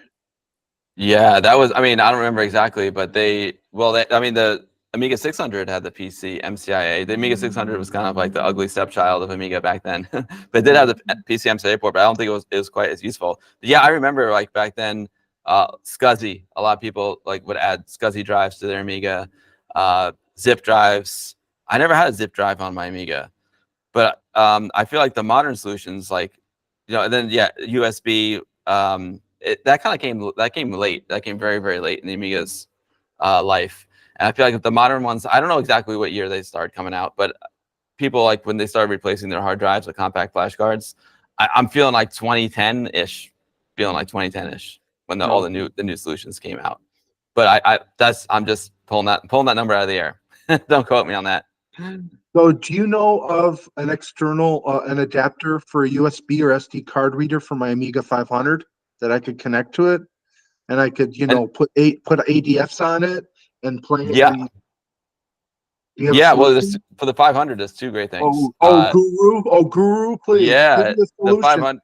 the 500's got some really cool stuff. There's it's called a GoTech drive, and that basically replaces your floppy disk drive with an SD card, and that will let you load your ADF files and play your ADF games. There's also the GoX, which is essentially a GoTech drive. That's what I have in mind.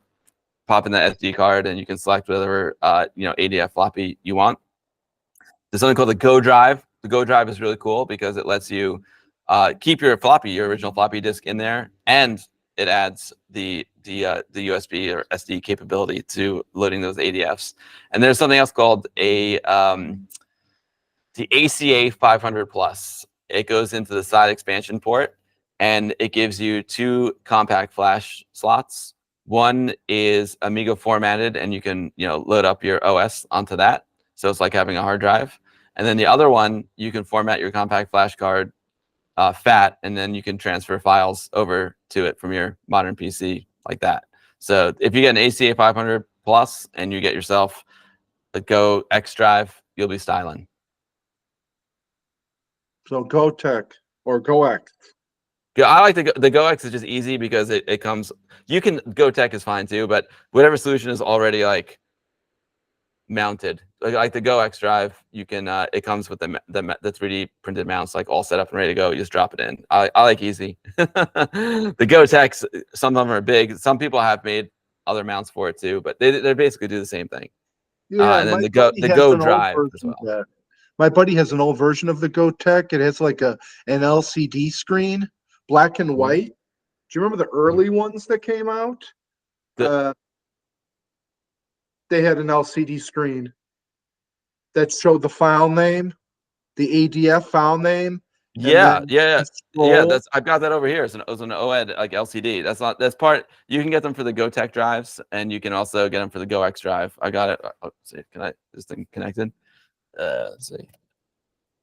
Oh, this is cool too. There's a power. I got this little thing called Power Shark, and it lets you power your Amiga with USB-C. That's a lot of fun. That's cool. Yeah. So this, I got the OLED here. This is the GoX drive, and this is the OLED right up here. And then you can just mount it. Okay. Yeah, and then you can just select your ADS with that. Whoa, that's a cool clear case. No, it sure is. It's another A1200.net special, and I got some clear keys with it too. I love this. This is a beauty. I love this 500. Beautiful. Who does those cases? A1200.net.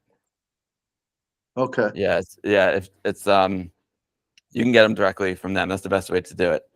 Thanks, Rule of Thirds. Fishbot's a sweet machine. You guys like GoTech with A500 Plus? Yeah, the ACA 500 Plus exactly Rule of Thirds. ACAs are great, Greg. Yeah, what's up, Greg? D Frizzell's here. I see some folks. I think Jeff asked a question. I didn't see those little. I didn't know those. This is my first time with the Google. I saw some. Oh yeah, there's a bunch of stuff in the chat. Oh, look at dope. Sorry. I didn't have my chat up there. Oh, you love Bruce. I love Bruce Lee. Bruce Lee's amazing. Bruce Lee is the Atari 800 game though. Come on. It's on the 800 first. I love the 64 version too, of course. D-Mac, you spent a lot of money on my streams. But I saw Jeff had a question. Oh, my favorite game. Jeff asked my favorite game. My favorite classic game. Oh boy. Well, do I have it up here? I got it right here, Jeff. It's fortunately it's one of the games that survived. It's called Out of This World, and Oh, The okay. European folks will know it as Another World. And to me, this game embodies like everything that's Amiga. It's atmospheric. It's fun to play. It's got a great storyline. It's got like a character that you actually care about. It was a game I could actually complete because Amiga games were very hard, very, very hard, especially the arcade ones. They were very hard. This game was actually beatable. You can actually complete it. And Amiga was known for the whiz bang. Amiga, I had like some of the games had like these amazing opening sequences, and this might be the best one. This might be one of the best opening sequences to a video game ever. And I love it. Like I'm a visual guy. I love the visuals, and watching the beginning of Out of This World, or Another World as they know it everywhere else in the world, is it's like watching Tron. It's about a guy with like Oh, wow. he's sitting, Okay. he's like in a cool car. It looks it's like a Ferrari, or it's like a Ferrari-esque thing. He pulls up to his laboratory. He goes in his laboratory, and then he gets zapped with a laser, and then he ends up in this foreign world, all these beasts, and then you meet this cool friend who comes on the journey with you. It's a very magical game. So if I had to pick one, I'd pick Out of This World, Another World. But then I also love like Lemmings as a classic. Love Lemmings. I love some of the early arcade ports. Like the Marble Madness port is the best. It's arcade, like seems like it's arcade perfect. Arkanoid port. I also what other Shadow of the Beast. See the gripe with Amiga too. A lot of people say the Amiga's got a lot of whiz bang and not great gameplay. So a lot of games did focus more on they focus a lot on the graphics and the images, more so than the gameplay in some scenarios. So some people are like, "Oh, Shadow of the Beast, like it looks great, but it's not a great game to play." I disagree. I think it's still a good game to play, but I never beat it. It was like it's too hard to beat, but I could beat Out of This World. But yeah, if I had to pick one, Out of This World, Another World. Jeff, do you have some questions for Bill? Well, I had another one. Did you have a hard drive for your Amiga years ago? Did you ever get one of those? I could probably go into the garage and dig mine out. But they had a hard drive for the Amiga 500. It was designed really well. It like blended with the 500, and it was 20 megabytes. And I went into that side expansion slot, and that was a game changer. Like having that hard drive on the 500 was a game changer. And then I had a 40 megabyte hard drive in my 2000 when I got that.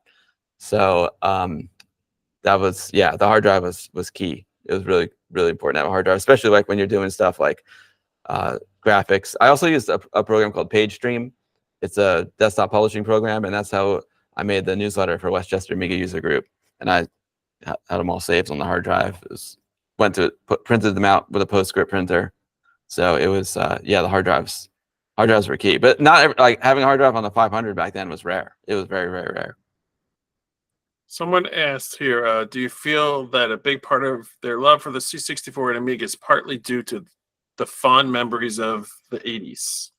Big time. Absolutely 100%. I think nostalgia is a large part of the love of retro computers. Nostalgia is huge. It takes you back to when you're a kid. It was a magical time for computers, because nowadays I feel like computers are they're more of like a utility. Like everyone's got a computer now, everyone's got a refrigerator now. But back then, like to have a computer, like whoa, like not everyone had computers. They were very, very magical. Kids would come over to my house because I had to see the Atari. They're like, wow, that's a computer. That's amazing. I've never seen one of those before. So we were ahead of the curve. Like we saw the evolution of home computers and then the internet. So I think it was like the perfect time to be into computers, because we saw them blossom into what they are today. Telephones, right? So it was magical. And I love shows that tap into the nostalgia of the 80s too. Like they have Amigas. They have an Amiga in Stranger Things, which is cool. And I love a lot of the modern stuff when they show with a modern show and that takes place in that time period. It's cool to see all the old computers, and obviously there's a market for it because Stranger Things is like the most popular show on Netflix, and like stuff like *Halt and Catch Fire*. I love that show too. Yeah, but the nostalgia is huge. It's a huge part of it, and that's what I think about when it comes to keeping the stuff alive, like keeping the Amiga alive, keeping the Commodore alive. It's important to pass it on to the next generation, but it'll never be the same because they don't have that nostalgia with it. But they will. The one thing that's cool is like the these kids in Germany, but they're like, you know what, like when we grow up, we'll still remember like watching your stream when we were kids. So even though like the machine's old, they'll still have that little bit of nostalgia. They'll remember their childhood, like, oh yeah, we used to watch that guy on Sunday nights. So there's a little bit of nostalgia there, but yeah, nostalgia is a huge part of it.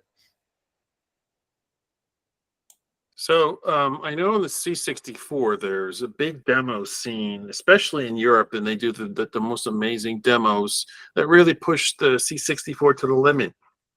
Is there a similar one for the Amiga where they really push it to like, you know, extremes that you never would have imagined in the original days? It's a great question. Yeah, it's the Amiga demo scene is insane. I think when it comes to demo scene, that, you know, right now in present day, there's a Revision demo party, which is the biggest demo party in the world.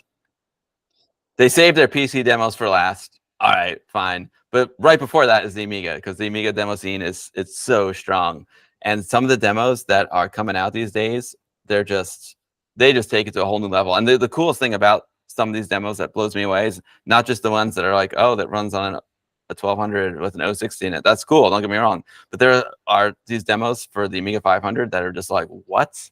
Are you kidding me? It's insane. The Amiga, I start my streams, each stream with a demo, sometimes a classic one, sometimes a new one.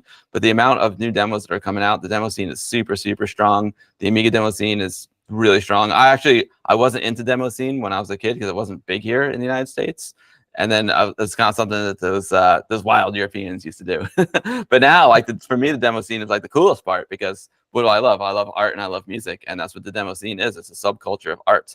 So for me, the demo scene is kind of like the most exciting. I mean, I even prefer demos to games these days. I don't have time to play games, but I have time to put on a demo. It blows my mind. But some of the games, like we were talking about before, like Metro Siege and Grind, those games are also pushing the Amiga to places that has never been pushed before. And a lot of the folks working on them also do demos. So yeah, the Amiga demo scene's amazing, and seeing the Amiga pushed beyond we ever imagined in the demos and in these new games, just like, whoa. Because a lot of the folks who are doing the demos and a lot of folks who are doing the games, they were kids back then, but now they're like professional game developers. So they have all their life experience to put into their work on the Amiga. So and they also have new tools. For a lot of people use you know, emulation to make demos now too. And there's tools where you can just create demos faster because you can use modern tools to program the demo and then bring it over to the real hardware. Where back then you had to use more primitive software and do it on the actual computer, so it's just a longer process. So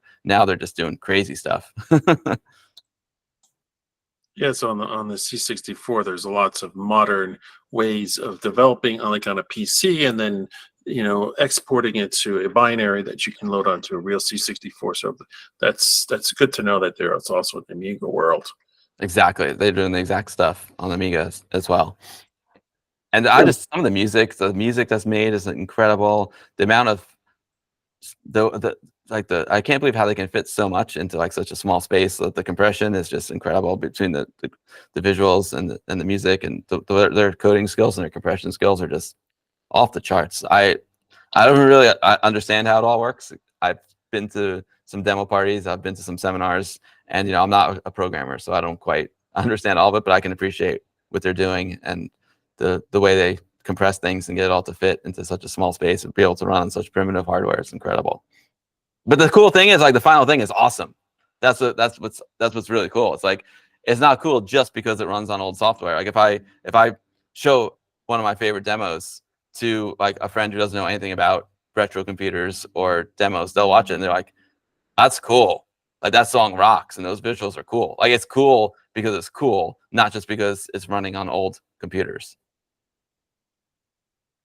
Bill, how are you organizing all of your files, like your floppies, your stuff, you know, because, you know, it's like I've got ADFs on my Amiga Mini, on my 500, on my Raspberry. How do you keep track of everything? Are you really super organized with everything? Well, nah, I mean, kind of. I try and be as organized as possible, but it's tricky. Yeah, it's hard. I just have, you know, I have a hard drive dedicated to my Amiga stuff, and then I have it broken down between like mod files, games. Then I separate it from like modern games and classic games, and yeah, it's basically all on a hard drive organized into directories. That's basically it. That's kind of that. It's and all by name. Like the games, I just put them in alphabetical order. It's because if I start to categorize it too much, then I forget. I'm like, wait a minute, how did I categorize that? What category is that in? So it's like, all right, games, letter, done. And as far as emulation on Mac, and iOS, anything, or is that a lost cause? No, there's a great emulator on the Mac. It's called FSUAE. It's fantastic. It works really, really well. It's it's based on WinUAE. WinUAE is still the king of the hill, in my opinion. But FSUAE is fantastic. It works really well. And yeah, FSUAE also is on PC and Linux too. And like I said, it's the base of that Amiga Live, which is incredible. But yeah, I use FSUAE on my Mac. I think it's great. I was asking. Sorry, I was asking about iOS. Oh, iOS. There, I think recently there was some kind of like lawsuit or something, and there is some sort of Amiga emulator on iOS, but this kind of happened like very recently, so I haven't tried it. There may be, so I think there may actually be a way to emulate Amiga on iOS finally, but I haven't actually done it myself. But yeah, I don't know. I haven't done much phone emulation. But yeah, rules. Apple had rules against emulation, exactly, Photon. But I'm pretty sure they opened it up, and I think I saw someone release an Amiga emulator with iOS, but I don't quite remember, to be honest. If it's still there, there definitely was one that was released recently, but I don't know if it's still there. Anybody else have questions? Mackie, Fuzzy Bad, Stefan? I have another one. Yes, So the C64 demos, all the really good ones are Europe too. They're in PAL format. So are there issues that you run into where there's an NTSC and PAL format with games, demos, other things throughout the years? Yeah, that's a great question, Jeff. Yeah, I can't really think of too many demos, if any, that are in NTSC. So there's two solutions. First of all, like the PAL NTSC thing isn't as difficult as it used to be, because now with the LCD monitors, you can kind of do either one. Where back then you need like a 1084S, which could do both. But the cool thing is, if you've got an Amiga 1200, you can boot into PAL mode. If you have an NTSC 1200, you can boot. There's a boot menu at the beginning. You can hold down both mouse buttons, and you can boot to NTSC mode, and it usually works well. But I just went ahead and got a PAL 1200 because I was always going to PAL mode. So I was like, let's just get a PAL 1200. So I got a PAL 1200. But you can run PAL stuff on an NTSC 1200. And then when it comes to the 500, you can get like you can modify an NTSC 500 to do PAL, but I just got a PAL 500. That was just easier. And then if you're emulating, you're fine. You're fine. You don't have to worry about it. But if you're using the real hardware, the demos, it's best to have PAL machines, for sure.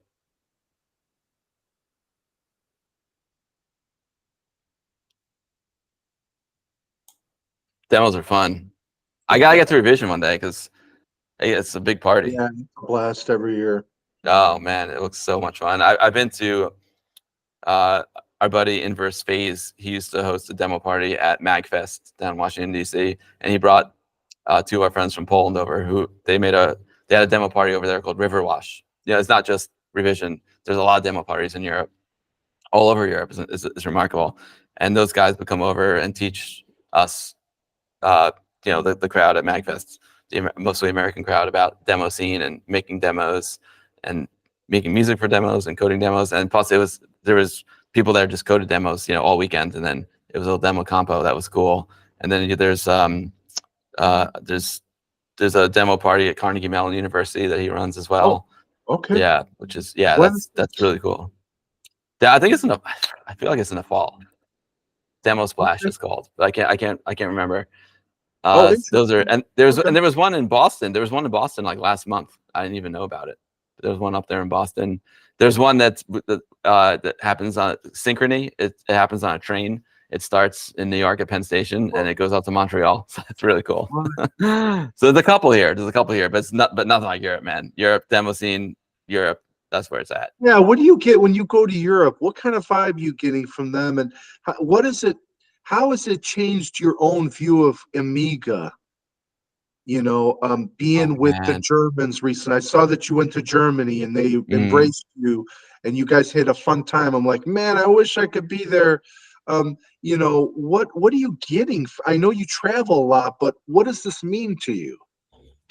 Oh, I said it's all about community and like the fact that you can meet people from all over the world that you have a common interest with, and not just about Amiga, but like I said, if you go to a demo party they're going to be artists. It's not it's people who love Amiga, but there's also people who make amazing music and people who make amazing artwork and then people who make amazing graphics. I'm sorry if it's loud out there. Someone blowing leaves outside my door right now.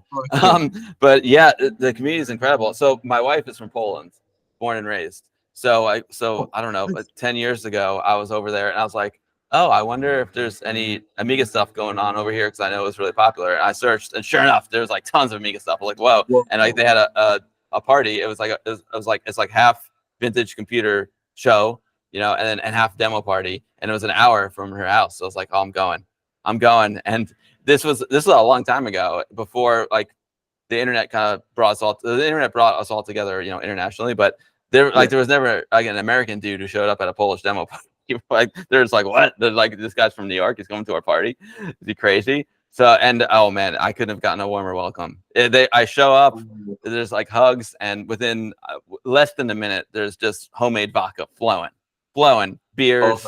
It's a huge, great party. Like the Europeans couldn't be nicer. Like I love them. The Poles were the first ones I hung out with, and they just couldn't have been nicer and more welcoming. And then when I went to Amiga Germany, it was just like, it was awesome because I think like 65% of my viewers are from Europe because Amiga is so popular there. So like when I showed up in Germany, I'm like, now I get to like meet all the people who watch my streams like in person. It was amazing. So there's such a great group of people. I love the Europeans, and their passion for Amiga is just like, forget about it. It's like off the charts. But going to Amiga Germany, it's literally like being at AMI Expo 1992. Like close your eyes and open them, and you're at AMI Expo 1992. Like there's like vendors with selling new stuff, the Bifrost. There's like Stephen Jones there with his Checkmate cases. There's like the Vampire guys there. It's like the Warp guys doing their thing. There's people at like their booth, their new game. Richard's there with Reshoot Proxima 3, and oh man, so good. It's so, and they know how to party. They know how to party. They party like they're freaking 16 years old. I don't know how these guys do it.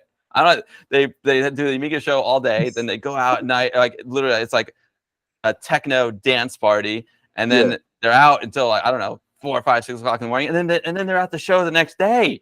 Oh, how do you do it? I don't even know. They're amazing.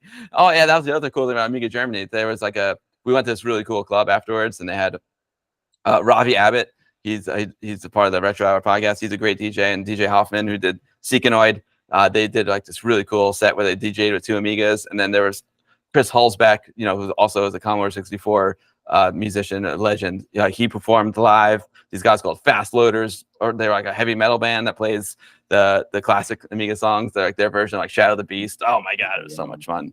Yeah, it was great. Like you show up, like you show up, and like before you even sit down, someone's handing you a beer, and they're like, it's great. I love those guys. Such a love for us Americans, especially us American retro users, because they know this is where the headquarters was, right? I mean, we had a big distribution. You could buy Commodores and Amigas at stores, versus my friends in Europe saying it wasn't as easy as you guys had it, maybe it's easier now with eBay and stuff, but when you say Poland, I kind of think, the bloc countries had to salvage parts to make microcomputers with Z80s and stuff, right? Because of the Cold War era, so history had a real interesting way of shaping the computer revolution. Do you have any thoughts about what's next and how we can keep this thing intact without the computers breaking down and losing the purity of it? How to keep like you mean the Amiga scene intact, the retro scene intact? Yeah. Yeah, I mean, well, it's doing stuff like this. It's keeping user groups alive, like TPUG. It's like doing amazing stuff like VCF East, Vintage Computer Federation. It's demo parties, over there in Europe. It'd be cool to have some here in the United States. It's just, like I said before, it's like just turning on your Amiga or turn on your 64 and like doing something with it, doing anything with it that keeps it alive. If you're doing something with it, if it's on your mind, it's keeping it alive. It's like choosing like a cool project to do with it. Like all these folks that are making new like Amiga games, like they're not doing it for the money. Like they may make a little bit of money on it, but not anything near like what the amount of time they put into it. It's just it's all for the passion, it's all for the love, it's all for sharing with the community. And the community is the most important part because it's way more fun to experience this with other people. And then if you're making a game and you got no one to enjoy your game, then what's the point? Like if you're making a demo, you want to show it to people. If you're doing a stream, you want people to watch and enjoy it. So it's all about the community and those events. Like I said, the Vintage Computer Festival is just a great one, and the Long Island Retro coming up is a great one. So and then it's all about the folks who keep the hardware alive too. Like I mentioned, John Hertel before, ASOL, Amiga Rochester. They gotta keep it going. But it's really about, like I said, it's about the community, the passion. Just turn on your retro computer and have some fun, and that's what it's all about. It's about having fun. It's all about, because sometimes you can get a little bit too deep into it and forget that this is all about fun. I've seen some things happen online. I'm like, this is fun. This is like real life is difficult, man. Real life is tough. Like there's some really difficult times in real life, and the ideas come over to your retro computer hobby and like forget about all that stuff. Like put that stuff to the side for a couple hours and just like enjoy the retro computer, enjoy the hobby. That's another thing I love about my streams. I hope comes from it, because it happens to me with other streamers and other YouTube channels. It's like if life's tough, you're going through a rough patch or something, you can like turn on your favorite streamer, favorite YouTuber and escape. And the cool thing about the streams is like it's live. So it's like, oh yeah, I'm gonna go watch that stream, but also like, oh yeah, like all D Mackey's there and all these folks who would come every Sunday are there, and I can just chat with them in the chat. So it's a great way to bring people together and forget about the real world for a little bit, because the real world can be pretty rough. Are you going to have an anniversary guru meditation with Anthony? Well, I just figured out that this might be the year, right? This might be our 10-year anniversary, so we got to. The problem is Anthony's like right now he's traveling a lot. Like he's gone until December. So, but this would be the time to do it. So maybe somehow we can figure it out. I would love to do that. I would love to make more YouTube videos as well. It's just the thing with YouTube videos is I like them to be good and I like to edit them.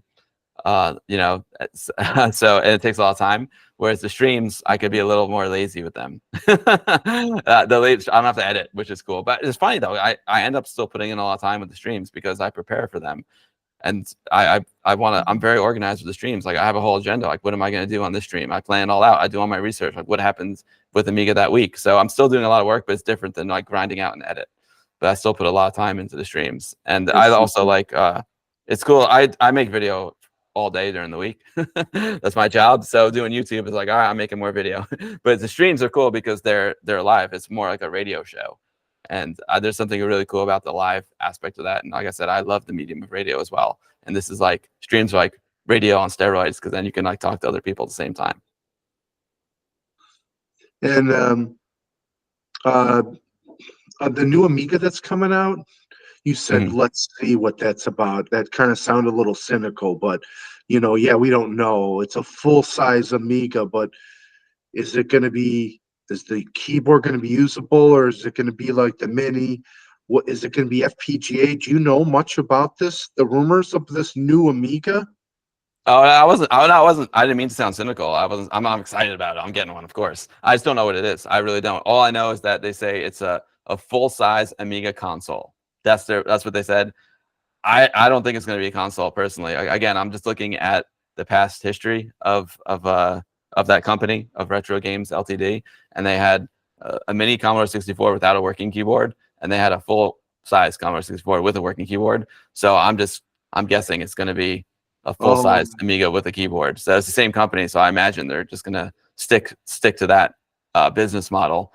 And but it's that I think it's probably, I mean, again, this is all 100% speculation, but my guess is that it's going to be basically the same hardware as the Mini, but it'll have a keyboard. I could be wrong with this. Is all the software emulation, but I doubt it's going to be FPGA. I think it's probably going to be similar hardware.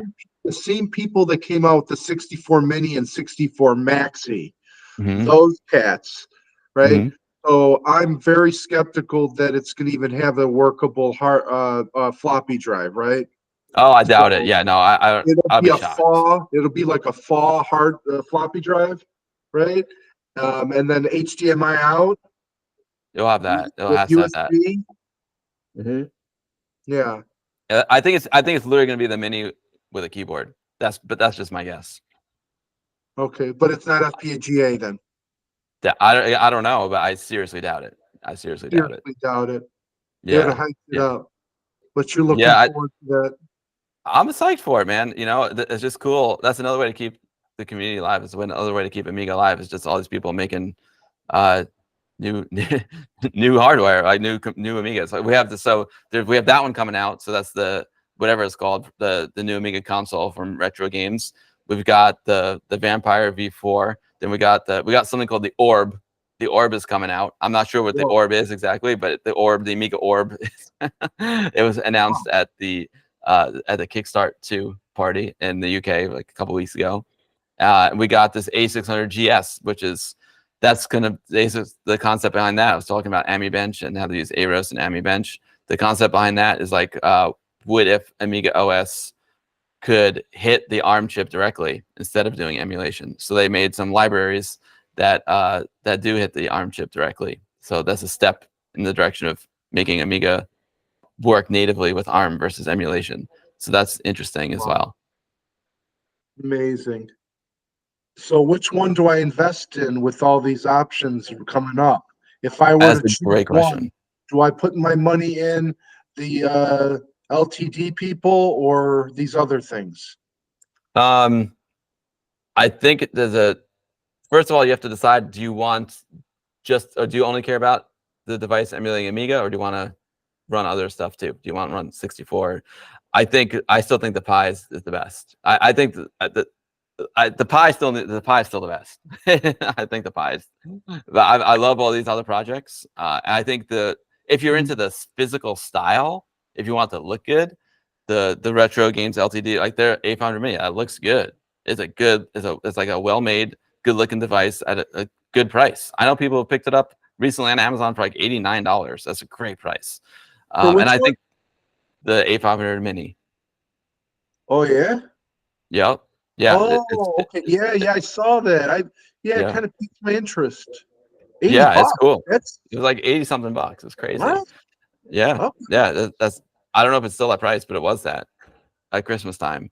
So I think they're whatever they come out with is gonna look good. It's gonna tug at those nostalgia strings, because even like when I bring the A500 Mini to like a VCF East and I have it on my exhibit, it just puts a smile on everyone's face because it looks so cool. And I think their new one will look cool and it will be very functional.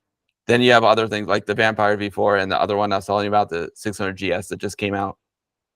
That hits the ARM chip directly with a couple libraries. Like they're literally just black boxes, so they've got no sex appeal at all. but the devices are cool. You have the 600 GS? The A600 GS, yeah. You like it? I don't know. I bought it. I bought it, but I haven't gotten it yet. I'm waiting in line, so hopefully I'll get it soon. So that's going to be its own episode, right? Yes, yeah, that's its own thing. It's a Orange Pi 3. That's inside. So it's from what I understand, it's kind of between a Raspberry Pi 3 and a Raspberry Pi 4, and it comes with extra. It's got Ethernet and extra USB connectors, and it's got DB9 joystick connectors too, which is cool.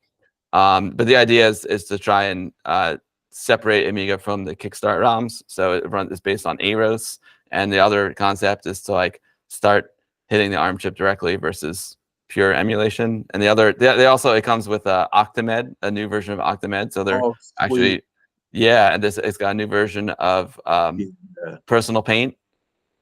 I think it's got a new version of Directory Opus. And so yeah, it's cool. They want to have like an online store, sort of like a Steam for it as well. I think they do have it. I run Octamed on my Amiga 500. That was my first tracker. I love Mm, Octamed, you know. And then it got me into trackers on others on PC and Macintosh. Yeah. So yeah, Amiga started it all, right? Um, it did. it really did. It shaped all of these things. Um, as The pie's far hard to as beat, though. The pie's what do hard you, to beat. hard to beat. Hey, you know Hard what? to beat that pie. That makes me feel good that I invested in a Pi 400. Yeah, I love it's it. great.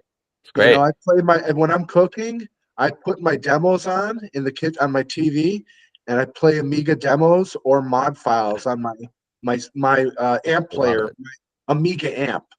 I mean, Yep. what else? I love it. I love Um, it. what do you think about the Mega 65? I don't know much about it, to be honest, but everything that I've seen about it, everyone who I know that's got one loves it. It looks Okay. like a really cool project, but I don't have one myself, so I can't really speak intelligently on it. I know that the Commodore 65. Anthony's got a real Commodore 65. Does he? um, Okay. but the Mega 65 seems really cool. It looks really cool. It looks like a Commodore 65, and from all the specs that I've seen, it looks like a very interesting machine. I Are should you? I should get one of those. It sounds like you're still even though you like Amiga, you take an interest in other projects, right? Oh Do yeah, you for ever sure. do you ever get any requests from people outside of Amiga that want you to Yeah, take a look at their stuff? yeah, sure. Like I still like the Atari stuff. Like I said, I like the Commodore 64 stuff. I guess those are my three areas: Atari, Commodore, and and Amiga. But yeah, I try and keep up with the Atari scene as well. My buddy Pete Fletcher throws the Atari party every year. It's awesome. Can't wait Where's for that? that one. That was in Quakertown, Pennsylvania. Oh wow. Yeah, it's great. It's a good time. And then where does the 2600 lie in your heart? Oh, that's a good question. I like it more now than I did back then. The 2600, like, because the 800 just blew it out of the water. So I was like, I was like, 2600, come on, the 800 just rocks. And I didn't even have a 2600 back then. I had a ColecoVision, and I had a piece of hardware that went into the expansion port on the ColecoVision, and that's how I played all my 2600 games. So I mean, there were some fun games. River Raid's great. River Raid's great. Yeah. And Atari is 2600. It's still classic, and I kind of like it more now than I did back then.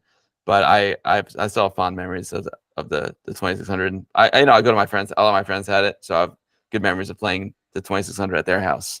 And I mean, even though that Pac-Man was terrible back then, I'm nostalgic for it. Oh yeah, remember how bad that was? Yeah. But I mean, the Atari brand is just so iconic. Like there's a reason why it's in Blade Runner. It's like there is a reason why they chose Atari for the Blade Runner, because it's such an iconic brand, and their style is really cool. I love, what I really love with Atari. Tim Lapatino is a great. He makes great books. He made this book called The Art of Atari, and it's all about the artwork on the covers of the Atari games. It's great. It's one of my favorite books of all time. So the Atari is cool. I like Atari. The 2600. So River Raid was one of your favorite games. And River Raid is amazing. I love River Raid. Yeah, that's one of my favorites. Yeah. I just play And so- Superman too. Superman. So Superman. when you get your Coleco, you're all excited, then you get your Amiga 500. What happens to the Coleco over time? Do you just ignore Still love it? it. Nah, I mean, it wasn't as shiny as it used to be, because it's Coleco is great. I mean, I'll fire up Venture anytime. Venture is I love that game anytime. Smurf, Venture, Donkey Kong, the best home version of Donkey Kong at the time. I still kept my Coleco. It was a different thing. I loved the Amiga, but I still rocked my Intellivision as well. Loved the Intellivision. Best sports games on the Intellivision. I learned how to play baseball because of Intellivision baseball. How about all the Pac-Man clones that were coming out on Intellivision during the 80s?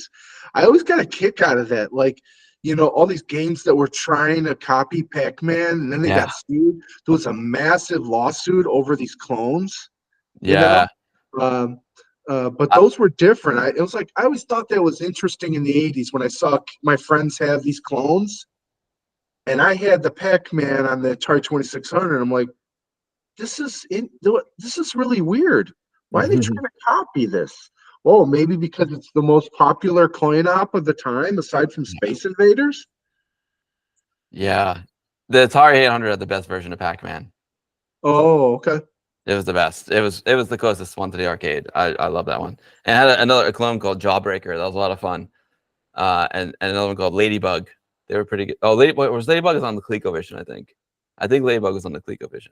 But yeah, Jawbreaker was hilarious. After you ate all the candies in the maze, a toothbrush would come out and brush your teeth. It was stuff like that. Like stuff like that. I love stuff like that. You know, like Atari had the 8-bit stuff had some fun. Like Preppy, it was their version of Frogger, and you were this this golfer with an Izod polo shirt, and you have to go collect your golf balls on the other side of the golf course, and it was Frogger, but with the golfer. It was amazing. Like that stuff like that's got soul. You know, like that's got soul. That gives the computer personality. Have you ever played Gauntlet on the Amiga? Did they report it? Gauntlet 2 is excellent. Is there there must be a Gauntlet 1 on the Amiga. Gauntlet 2, yeah, there's it's bad. But there was another one called Garrison that I played. Garrison and Gauntlet 2. Is Garrison a clone? Garrison's a clone. Yeah. Oh, okay. Yeah. It was the best. It was the best. Yeah, it was the best version of Gauntlet that we had when it came out. Okay, circa 1989, 89, 90. Yeah. Okay. Yeah. Oh, yeah. It's Photon said, what's up, Photon? It does have Gauntlet 1 and 2. Yeah. I skipped Gauntlet 1. I think it wasn't too good. Garrison, I think Garrison came out first, and the Garrison was a little better. It had this really cool guitar riff that I loved. And but Gauntlet 2 is pretty good. Gauntlet 2 and Garrison. And then any text adventures that you liked back in the day? I wasn't a text adventure guy. No. Wasn't a text adventure guy. No. I mean, I had like Ultima. I had it because I felt like I should have it, and I played a little bit. I had what was it? The Infocom game. Classic Infocom. Yeah, I can't. My brain stops working. Zork. Zork. Yes. Yeah. The Infocom. Zork, and then the one with this in outer space. Hitchhiker's Guide to the Galaxy. That's it. Yeah, of course. And I had it, and I played them a little bit, and they were cool, but I wasn't a text adventure guy. Okay, that's fair. Another one I loved, Abuse. It was you probably can get away with this today. Abuse, but I'm thinking about text games. Abuse was a text game on the Atari 800, and it would you had to insult the computer, and it would insult you back. It was so good. My dad and I would just play that for hours, and you just would. It was so much fun. It was so much fun. Abuse. And the name of the company that made it was called Don't Ask. Abuse by Don't Ask. It was great. Oh man, yeah. It would just all these horrible jokes. It was great. You have to insult, and I think you even get points for good insults. That's awesome. Any sim games that you like on the Amiga, like Sim Ant, Sim City, Sim People, Sim Earth? I wasn't a big sim guy, but I liked Populous. I really liked Populous a lot. It's kind of like a god sim game. Civilization is amazing. Powermonger, and my friend Anthony, his favorite is Settlers. Settlers is a classic. Also, Dune 2. Dune 2 is a good one too. Yeah. Yeah. Dune 2 is kind of like a Civilization game, turn-based. Is it a turn-based game? Yes. Well, sort of. Yeah. It's not. Wait, is it turn-based? I played it on stream a couple of weeks ago when the movie came out, and I would say it's like a strategy game like that, but is it turn-based? I forgot if things were happening in real time or it's turn by turn. I don't remember. I wasn't a big Dune. I wasn't a big Dune 2 guy back in the day, but I played it recently, and it's RTS like. Thank you, Arcade Ages. Yeah, like real. Are you doing any turn-based games on your channel? Not really. I don't do too many of the turn-based games. Okay. I wasn't a big dungeon crawler guy either, but I played some dungeon crawlers recently. I wasn't a big dungeon crawler guy. You know what's cool? It's Rogue. There's a new game coming out called Roguecraft. It's a roguelike game. That game is really cool. I played it on my stream a couple of weeks ago. Roguecraft is very, very cool. What's that like? It's isometric, and Okay. you're in a dungeon, and it's sort Okay. of turn-based. It's sort of turn-based. You move, then the monster moves, and the idea is that it's easy to pick up and play, and you can actually get through it. And in an like he said, the average game will be like an hour, but if you're really good at it, you can go through it quick. But yeah, it's cool. It's turn-based, and then you pick up like health, and it's a turn-based against more. You get health and strength, and then it increases your chances of killing the monsters. And then you need a key to get out of the dungeon to the next level. It's pretty cool. That's cool. Is there anything like Diablo on the Amiga that you know of? People say that Roadcraft reminds them of Diablo, but Oh, yeah. But Diablo's cool. That was a PC game. I used to play it on PC. Diablo's cool. I like Diablo. But I never played anything else like Diablo on the Amiga. But people say that Roadcraft gives them Diablo vibes. But I know Roadcraft. Okay, now, Roadcraft is coming out from Badger Punch Games. yeah. Yeah, it's Okay. coming soon. Their pre-orders are open this month. The pre-orders stop on July after midnight, July 31st. It's going to be a good one. So yeah, I guess we can Google Roadcraft, Yeah, right? Badger Yeah, Punch Games. Badger Punch game. Exciting. I mean, Yeah. again, unless anybody has any questions, I really wanted to take a deep dive and just hear what your thoughts are on what's new and what's old, and really a pleasure having you on. And maybe we can have you on again next time, or some other time, next year, or not too long, but maybe we can follow up again. I mean, it's incredible. I learned a Oh, lot, thanks. and I might have to employ an AI tool to strip all the titles from this, and go through a lot of these titles and projects. Yeah, I'll I just don't know. just let I me don't know what to know. say. It's great. Just let me know. I can let tell you some of these titles and stuff. And because the funny thing is I don't consider myself like an Amiga expert at all. I'm just someone who loves it, and I try and stay tapped into the new things that are happening. But I'm not like there's so many folks that know more about the Amiga than me. I'm just kind of like I'm actually like what I consider I'm actually like a broadcaster, a filmmaker, and Amiga is my subject. That's kind of how it goes for me. Um, that's kind of like at the core, I'm really someone who likes to broadcast, and at the end of the day, I like to entertain people. It's weird that like I never was on camera before until I did this. I like to entertain Yeah. people by making videos that I'm not in. But then when I started with Anthony, I started going on camera and then the streams. So, but it doesn't matter. Like I'm entertaining as long as I'm entertaining people, whether I'm on the camera or not. And Amiga is my favorite subject to use. Amiga's my Awesome. muse. Amiga's my muse. It is. And Jeff asks, what are your plans to celebrate the 40th anniversary of the 1000? That's a good. Well, hopefully something at VCF East.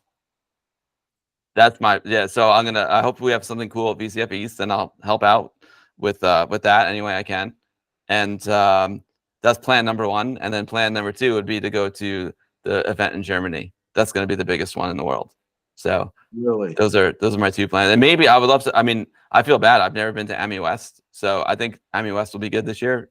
Or next. It's good every year, but next year especially because out in California, and they'll get some great people out there. And the Kickstart, the one that Ravi Abbott does now in the UK, that's going to be a good one next year. I think there's going to be a lot of Amiga 40 events around. I bet there'll be a Kickstart again. There'll be Amiga Germany again. I don't know if the Dutch guys will do. They had a big Amiga 30 in Holland. That was really cool. I don't know if they'll do a 40 or not, but yeah, there's going to be some really really cool stuff. So I'll try and do what I can at VCF East, and then just go hang out at the other ones. Exciting. Yeah. Hopefully somebody has a cake made to form into an Amiga, A boing ball cake. You got to Yeah. do. There you My go. wife's good. My wife makes vegan cakes, so she can make a boing Oh, ball cake yeah. for us. Yeah. Oh, nice. Yep. Exciting. Well, thank Yeah, you, it's Bill. crazy. Thank you very much for your time. It's been a pleasure. It's been a long time. It was worth it. I kept asking you. I didn't give up over the years, 4 or 5 years. I didn't give up, right? And I was No, like, you're oh man, great. is Bill gonna think I'm annoying? But I just was gently just like, hey, how's it going? Can we do it? No, no, yep. And then we snagged you. But yeah, it was great. It's great to Uh, be on T-Bug. And if any of your folks in T-Bug, being that you're in the same time zone, that's very helpful because our Westchester Amiga user group meets at 7 o'clock, just like we did today. So if you or anyone wants to come to our virtual WUG meetings, I try and do them on the first Thursday of every month, but it depends on my work schedule. So it's a bit of a moving target. And but if everyone wants to get on we have a mailing list. We got like a Google mailing list. That's how we organize ourselves, if you call it organized. But I can add anyone in yeah, T-Pug who wants please to be on our let me list. know, let Yeah. us know when you have your Westchester group meeting next. The next one is in 2 weeks. It's kind of basically at my place, so that's in person, and then we'll have it's usually the first Thursday of the month, but it varies. I try to make it the first Thursday of the month, but my target I'm probably like 50-50 on that at best. Awesome. Well, thank you, Bill, so much. Oh, Amiga Bill. yeah, Doc, thanks for having me. It's an honor. Like I said, it's an honor. My I've been a pleasure. huge fan of T-Pug because I started WOG back in 1988, so we're an official Commodore user group, and so I would get the Commodore magazines that listed all the user groups, and I always saw T-Pug. You guys were the oldest, so the fact that I get to hang out with you is really cool, and it means a lot to me. No, it's our pleasure to have you on. Well, the Commodore, come on, that's amazing show. I gotta get up there one day. You got to come up sometime, yeah. Yeah. And you got to come to Chicago sometime. Have you ever been to Vintage Computer Festival Midwest? No, I heard it's awesome though. Greg of Florida goes there. D Mackey goes there. Anthony went there last year, and they're like, "Dude, it's amazing. You gotta go." Mike Lee is he's a good friend. He helped with Viva Amiga. Like I think all the Amigas except for the 500 in that movie are from Mike Lee. Yeah, you should come out. Definitely, we got to hang out and talk more. Absolutely. I'm gonna spend some time trying to get some workbenches this year. I need to get some backup copies on floppy because I already have a workbench that's corrupted, and I have a couple discs left. So, see, this Well, is the dilemma, Amiga Bill. yeah, I know the floppies. There's nothing like that sound of popping in a floppy. Oh man, I love it. But man, it's tough to preserve this stuff. I'm just lucky that I have such a collection of blank floppies. I'm lucky because no one's making new ones anymore. So scary stuff. I mean, that's floppies, man. They're gonna be a thing of Still the past. have some floppies that are shrink wrapped. They are not shrink wrapped. No, I don't have any shrink wrap floppies, but I've got. But they're new. They're sort of new.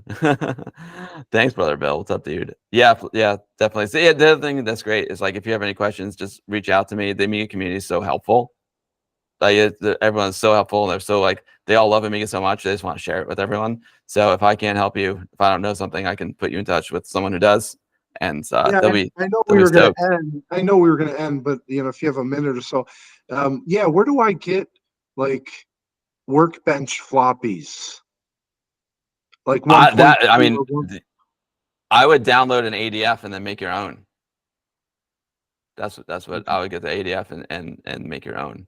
I don't know where you can buy it. I mean, do you want do you want new workbench floppies or old ones? Like Workbench 3.2 floppies, you get them from new Amiga stores. Like I got mine from Retro Passion. There's a Amiga store, throughout the world, mostly in Europe, and they sell like the new version of Amiga OS, and you can get them on floppy. But if you want the old stuff, like 1.3, it's probably eBay, or just download the ADF and make your own. It's very easy to make an Amiga floppy from an ADF.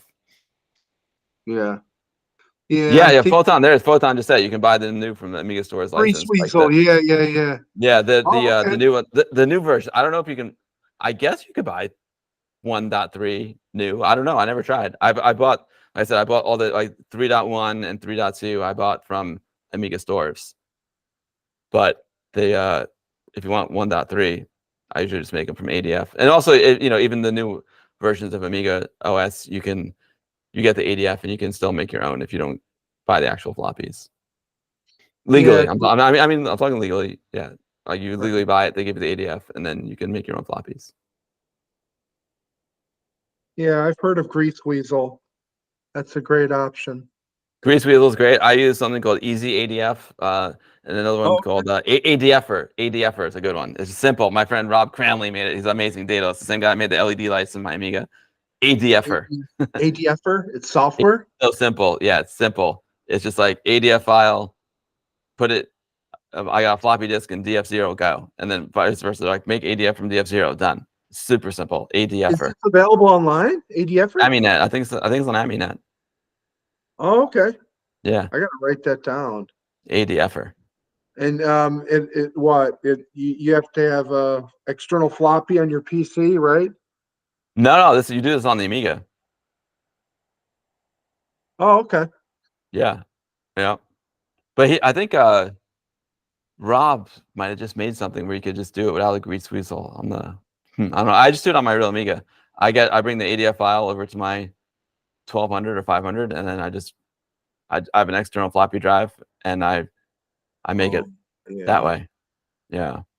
Yeah. In order for me to accomplish this, I'd have to get an external or GoTech, right? Unless I get an external floppy for a PC, and then format it for Amiga, right?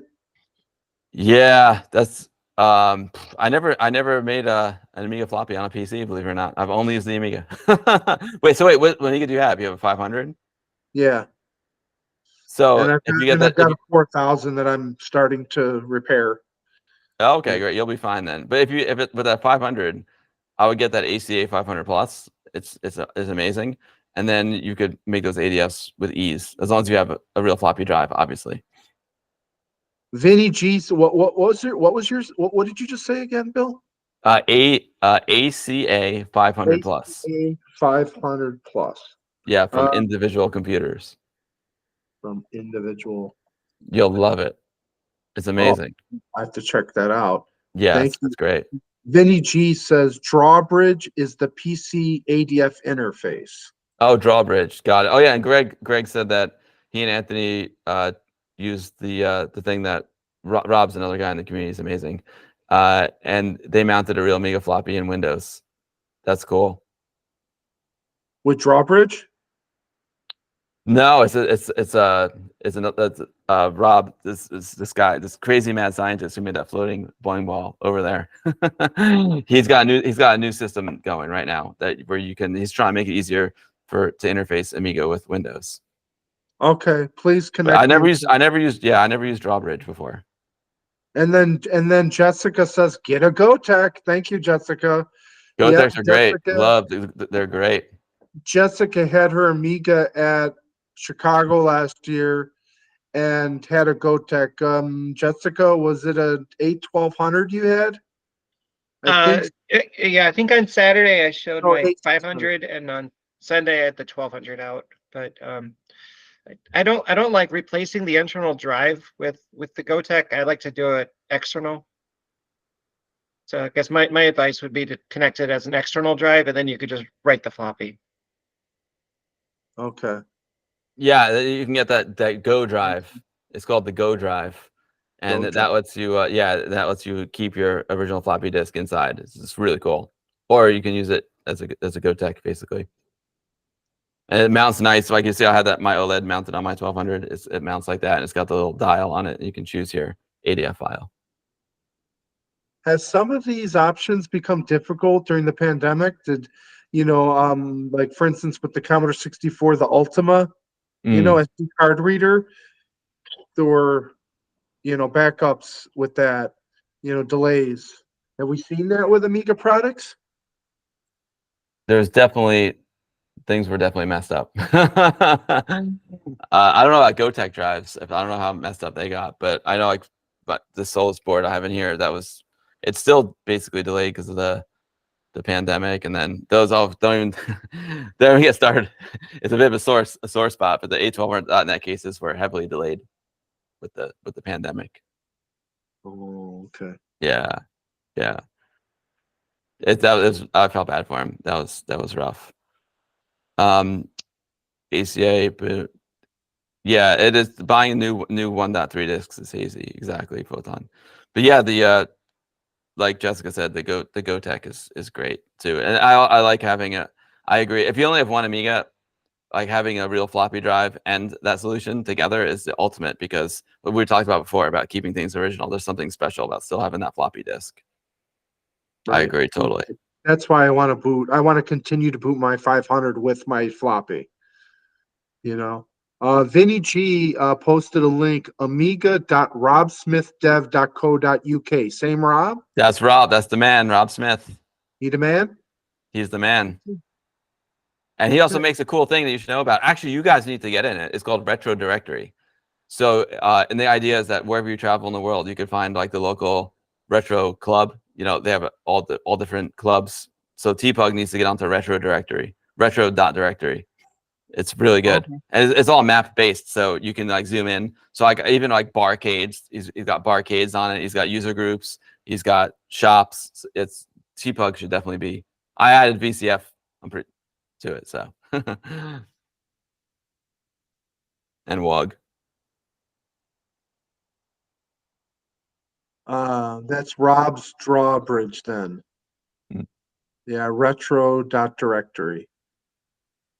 TPUG is already on retro directory, Marcio says. Oh, cool. You guys are on it. I guess I'm not seeing the chat. Oh, look at that. I have to scroll the chat. There we go. Oh, yeah, there we go. Vinny is talking about the annual World of Commodore. Yeah, World of Commodore is really cool. There's the grease wheels. Now I see it all. Now I have to scroll. Be aware, Ryan said, be aware you also need Amiga OS kick ROMs 2.0 plus to boot from an external floppy as well. Mm-hmm. Yeah, I don't know. I don't want to boot from a floppy, an external floppy. I just want, the floppy disk. Like I said, I have some. I just need to get some backups. Drummer, you want a list of the? Oh, we need a list of all the things we talked about. Yeah, Drummer. I know. Maybe if the doctor does a little AI search for keywords. Yeah, I'm going to use the AI, and then I can post it. Maybe I could post it on the TPUG group. So if you can announce to your people if they can join the TPUG group on Facebook, and I'll post that list there.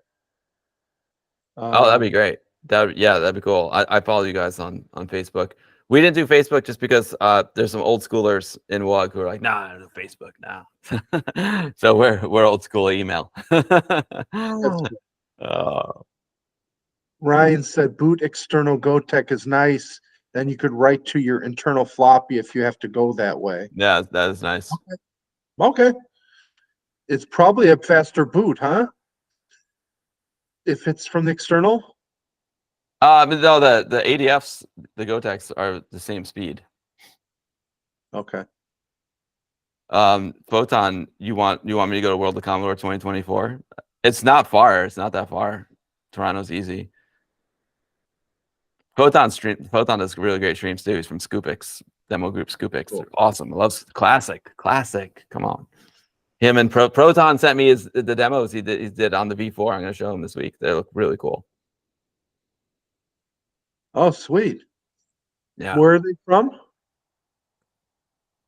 Country? Proton's from a group called Finnish Gold and Complex, and Photon is from Scoopix. He's probably in some other groups too.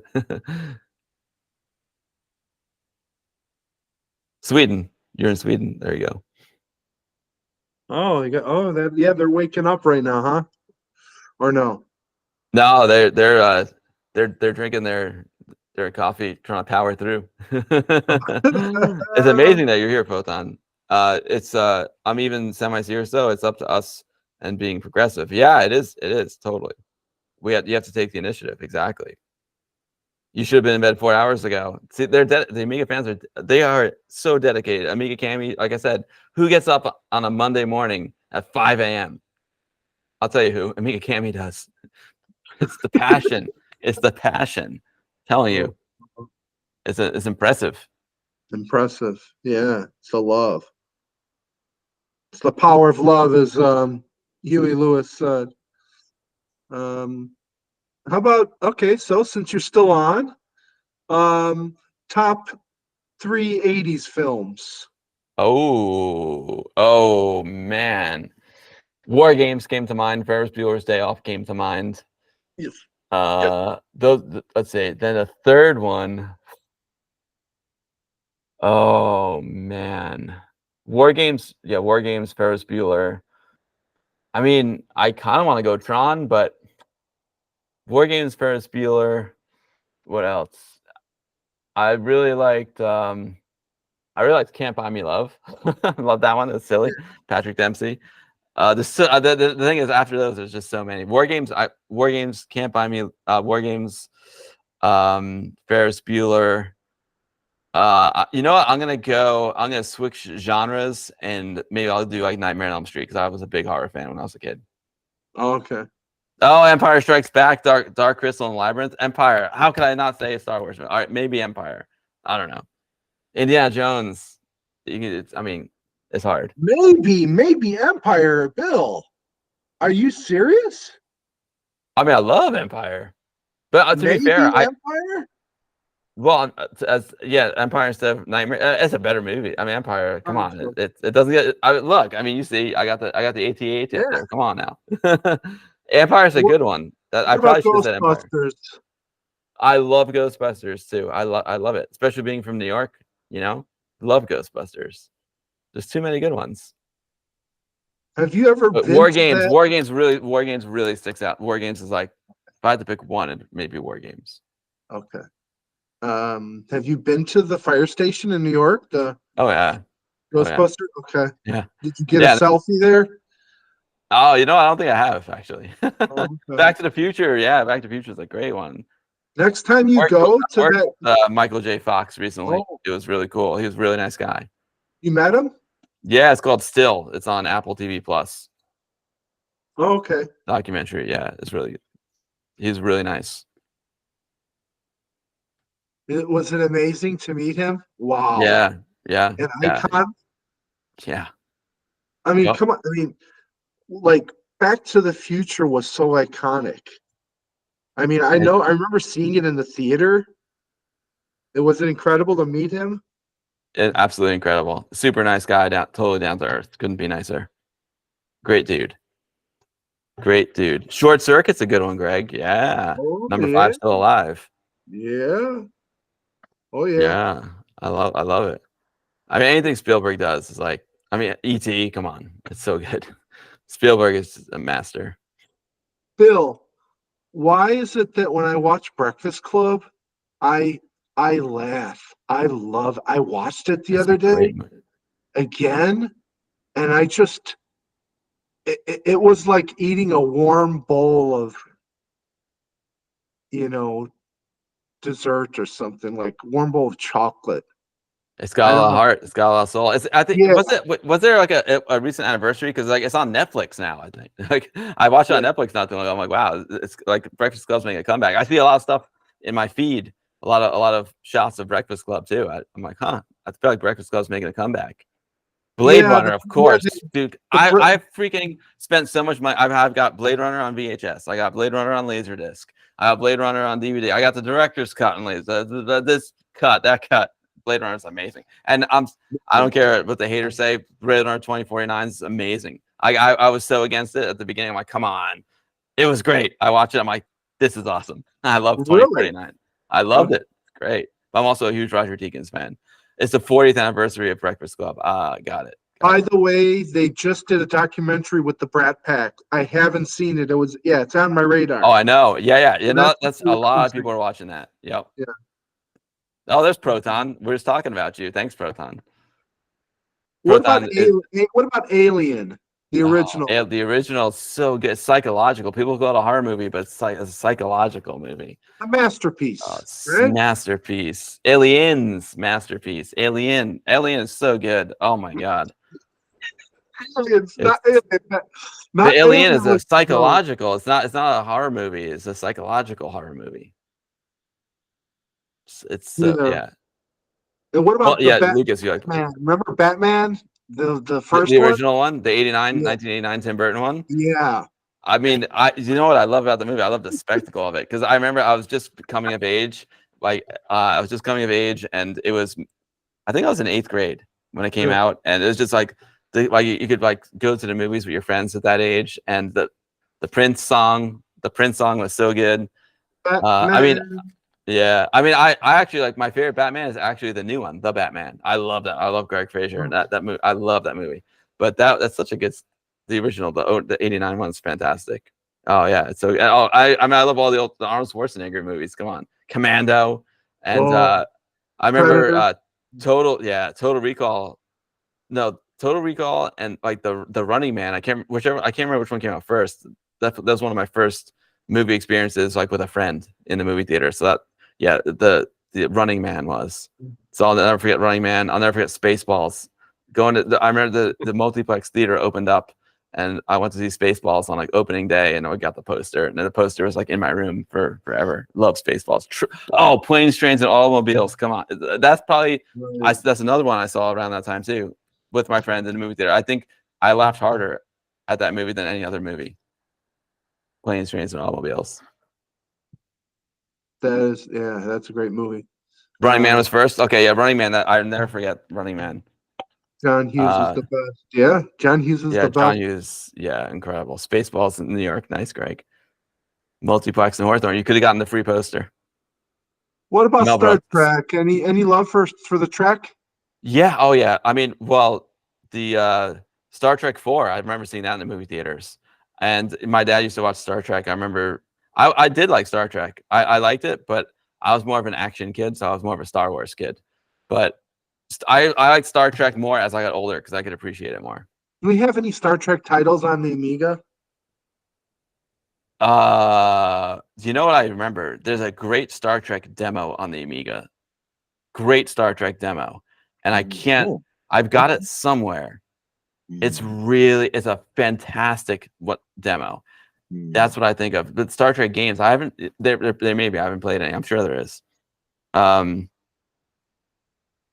80s love, Photon, exactly. What's up, Peter? Wrath of Khan was really good, exactly.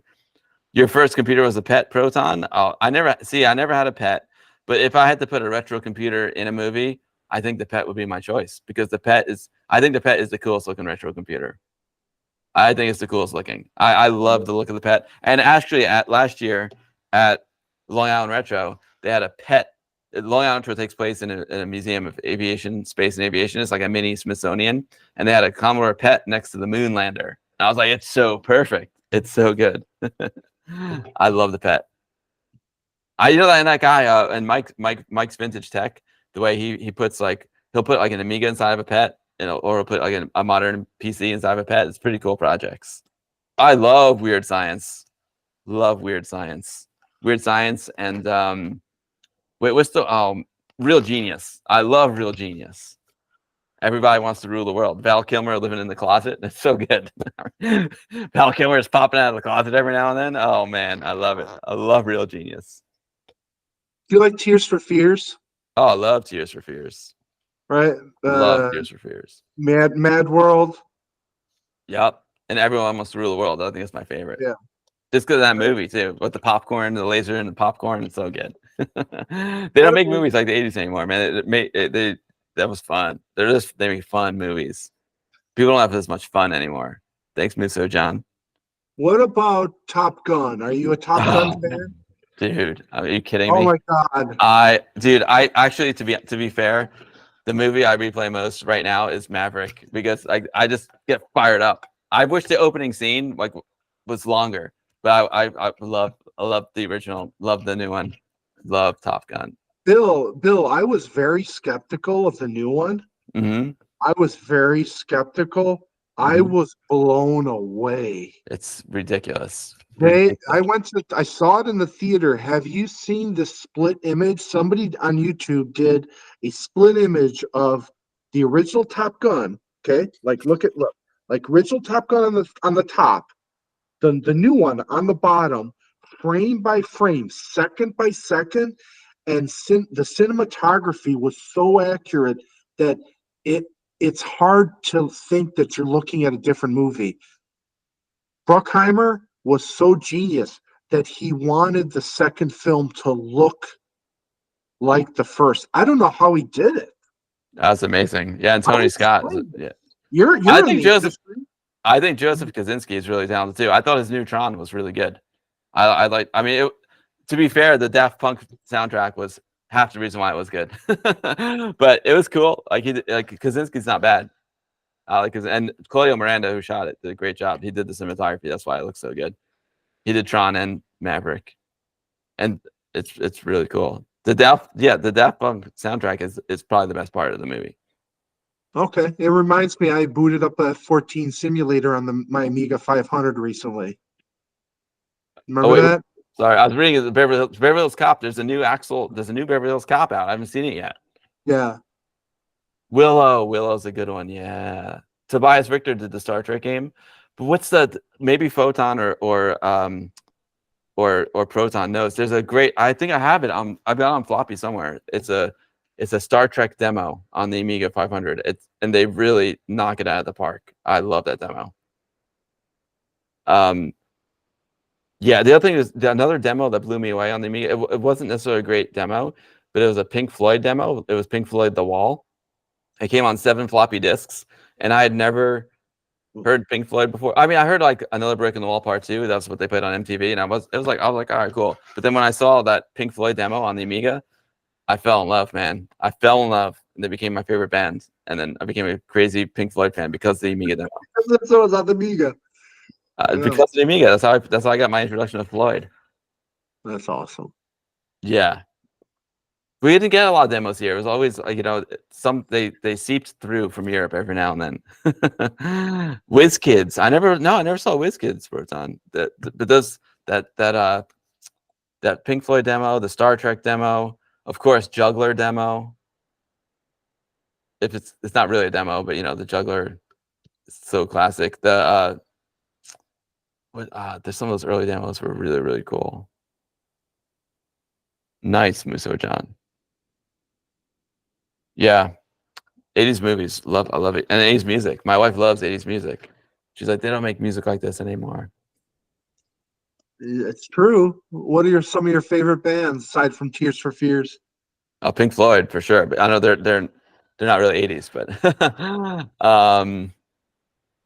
I love the broad spectrum of music and 80s music.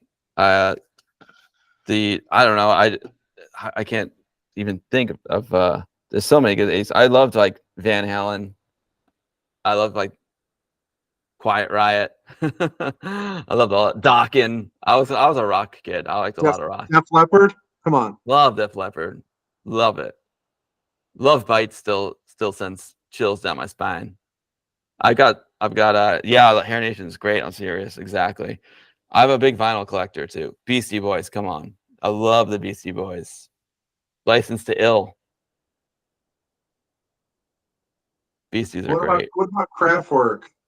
Oh, Kraftwerk. Yeah, Kraftwerk's incredible. Incredible. They're, electronic pioneers. Yep, they're my favorite. Do you know of any demos that pay homage to Kraftwerk on the Amiga? Proton and Vangelis and John Michael Jolly, yeah. Proton and Photon would know better than me. But my friend Kevin Saunders from Australia, he's an amazing Amiga artist. He's doing he did the visuals for a lot of Amiga games. He's doing one right now called Boss Machine. That looks amazing. He did a Kraftwerk demo for the Amiga Art Contest a couple of years ago, and that's phenomenal. Phenomenal. Dokken, Proton's big. I love Dokken. Dream Warriors, Nightmare on Elm Street 3. It's so good. There's strangely no Kraftwerk, but some Vangelis and Jari like. Interesting. Yeah, the only Kraftwerk I can think of is the one that Kevin Saunders put together for the Amiga Art Contest. He did it with brilliance. It's not really a demo. It's really a video, but it plays kind of like a demo, and he does amazing stuff with the program called Brilliance, the painting program. He's brilliant with brilliance. Really? White's Ozzy. Oh yeah, the Beastie Boys documentary is really good. Star Trek 25th anniversary for the 500. Oh, thanks, David. Yeah, Whitesnake. Here I go again on my own. Tia Carrere. Ozzy, Blizzard of Oz. I love Ozzy. I'm a big vinyl collector too. I got a lot of my records. Twisted Sister. I love Twisted Sister. Dee Schneider, so good. Oh, I was playing my Twisted Sister records the other day. Leader of the Pack is so good. I Want to Rock. Oh man, I think I think in music videos. I saw Duran Duran last year. They were great. Oh, cool. They were fabulous. Yeah, I can imagine. Duran Duran's amazing. Even like And the 80s pop music, even some of the like the quote cheesy stuff is good. Your bachelor party was held in the retro directory. That's awesome. We went to I had a friend, Anthony and I, we have a mutual friend, John. He's actually my friend first. He was in my dad's class. His bachelor party was at Barcade. It was a good time. Oh, cool. Yeah. Oh yeah, David saw Kraftwerk. Well, what city? I didn't think they came to the U.S. this year. I saw Kraftwerk last year. Ooh, nice, Lucas. The Cult Love, very, very cool. Nice. I'm still missing some of my Maiden. I love Iron Maiden. Somewhere in Time, so good. That's one of my favorite albums. The artwork on that album is incredible. I've never seen Kraftwerk live. Yeah, I've seen them 5 times. Yeah, they're incredible. Saw them in Cincinnati. If I knew they were coming to Cincinnati this year, I would have been there. So Doc, you're not in Toronto. You're what part of the world are you in? Minnesota. Minnesota. Oh, I've got the Up Down Arcade in Minneapolis. Love it. Yeah, Up Down. Okay. You know how I found the Up Down? I was doing the first time I was in Minnesota. Maybe not the first time, but I got into my hotel room and I didn't have to work until the next day. And I just I was like, all right, I'm gonna take a shower, put on the TV, and the news was on, and it was just kind of like in the background, and the news reporter comes on, and they're like, there was just a shooting outside the Up Down Arcade. I was like, arcade? I'm there. And I literally I went. I was like, I don't care. I'm from New York. I could take it. And I love the Up Down Arcade. It's so good. I love it. That's another thing I would love to do. I love to, whenever I travel for work, I always find the local arcade. I always do it. Always. And everywhere I go, there's a lot of arcades. Like you can find them. Call me next time you come into town. Yeah. You know? The Up Down rocks. I think that's my favorite, to be honest. I've been to a lot of arcades, by the way, a lot. The Up Down is like my favorite of the modern barcades. I just something about it. I love that the roof. Oh, it's so good. It's fantastic. That's cool. Yeah, I love it. I gotta see Kraftwerk, Carbo. I know John Michael Jarre is amazing. Oh, you know what? Like speaking about like Amiga stuff and 80s music. Yeah. I'll never forget. And movies, it all kind of comes together. I'll never forget. There was this. It might have been sponsored by Amiga World magazine, from what I remember, and it was a collection of Amiga animation, and it played at the Angelica Film Center in New York City, which is amazing. So I was like, wow, I get to like see Amiga stuff like on the big screen. I'll never forget that. It was down at the Angelica, and it was a lot of. I feel like there was John Michael Jarre music that was used in some of the animations. There had to have been. And it was just it was one of those things. I love Jarre. Yeah, he's so good. Jarre. It's just that's one of my favorite memories. Is like going down to the Angelica and looking at that and the Amiga animation collection. It was really cool. And that's another thing folks always talk about. Was like how like Amiga popularity in Europe versus the USA.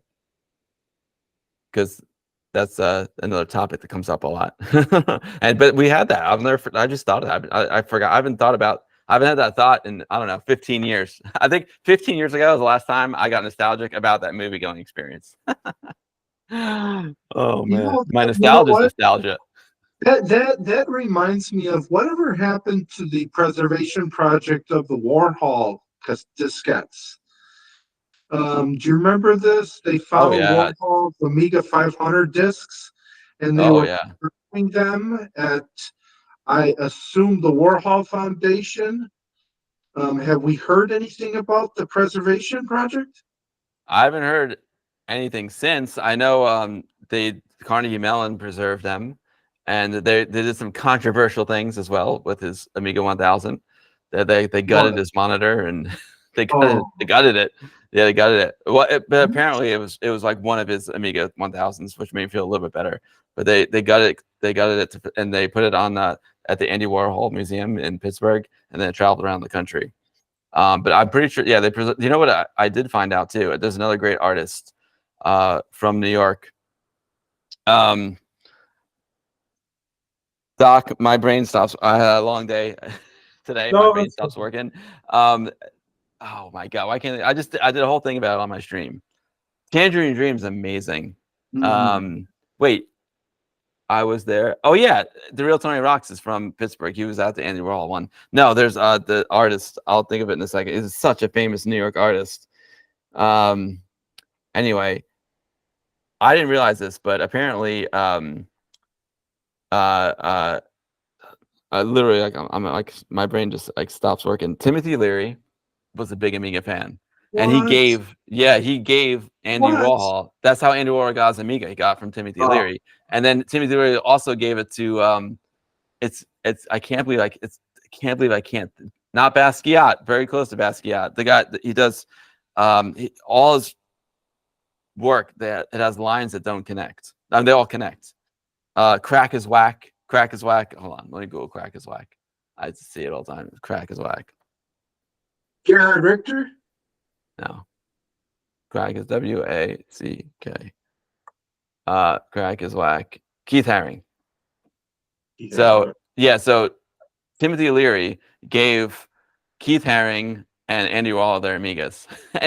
and recently Keith Haring's it was 3 or 4 pieces of artwork, and Christie's auctioned them off. And they were NFTs as well. It was crazy. I never knew Keith Haring worked with the Amiga before. Wow. And it was wild. I did take a selfie. I came out of work. I was working at 30 Rock, and I came out of 30 Rock, and then like there's Christie's like right in front, because like right outside 30 Rock, and there was the Keith Haring Amiga artwork like all blown up in the window. I was like, whoa, it's trippy. It's trippy to like walk out of 30 Rock and there's like Amiga artwork on the street. It was really cool. Amazing. It was really, really cool. Yeah, and I never knew Timothy Leary was into the Amiga, and I didn't know that's how Warhol got it. I had no idea.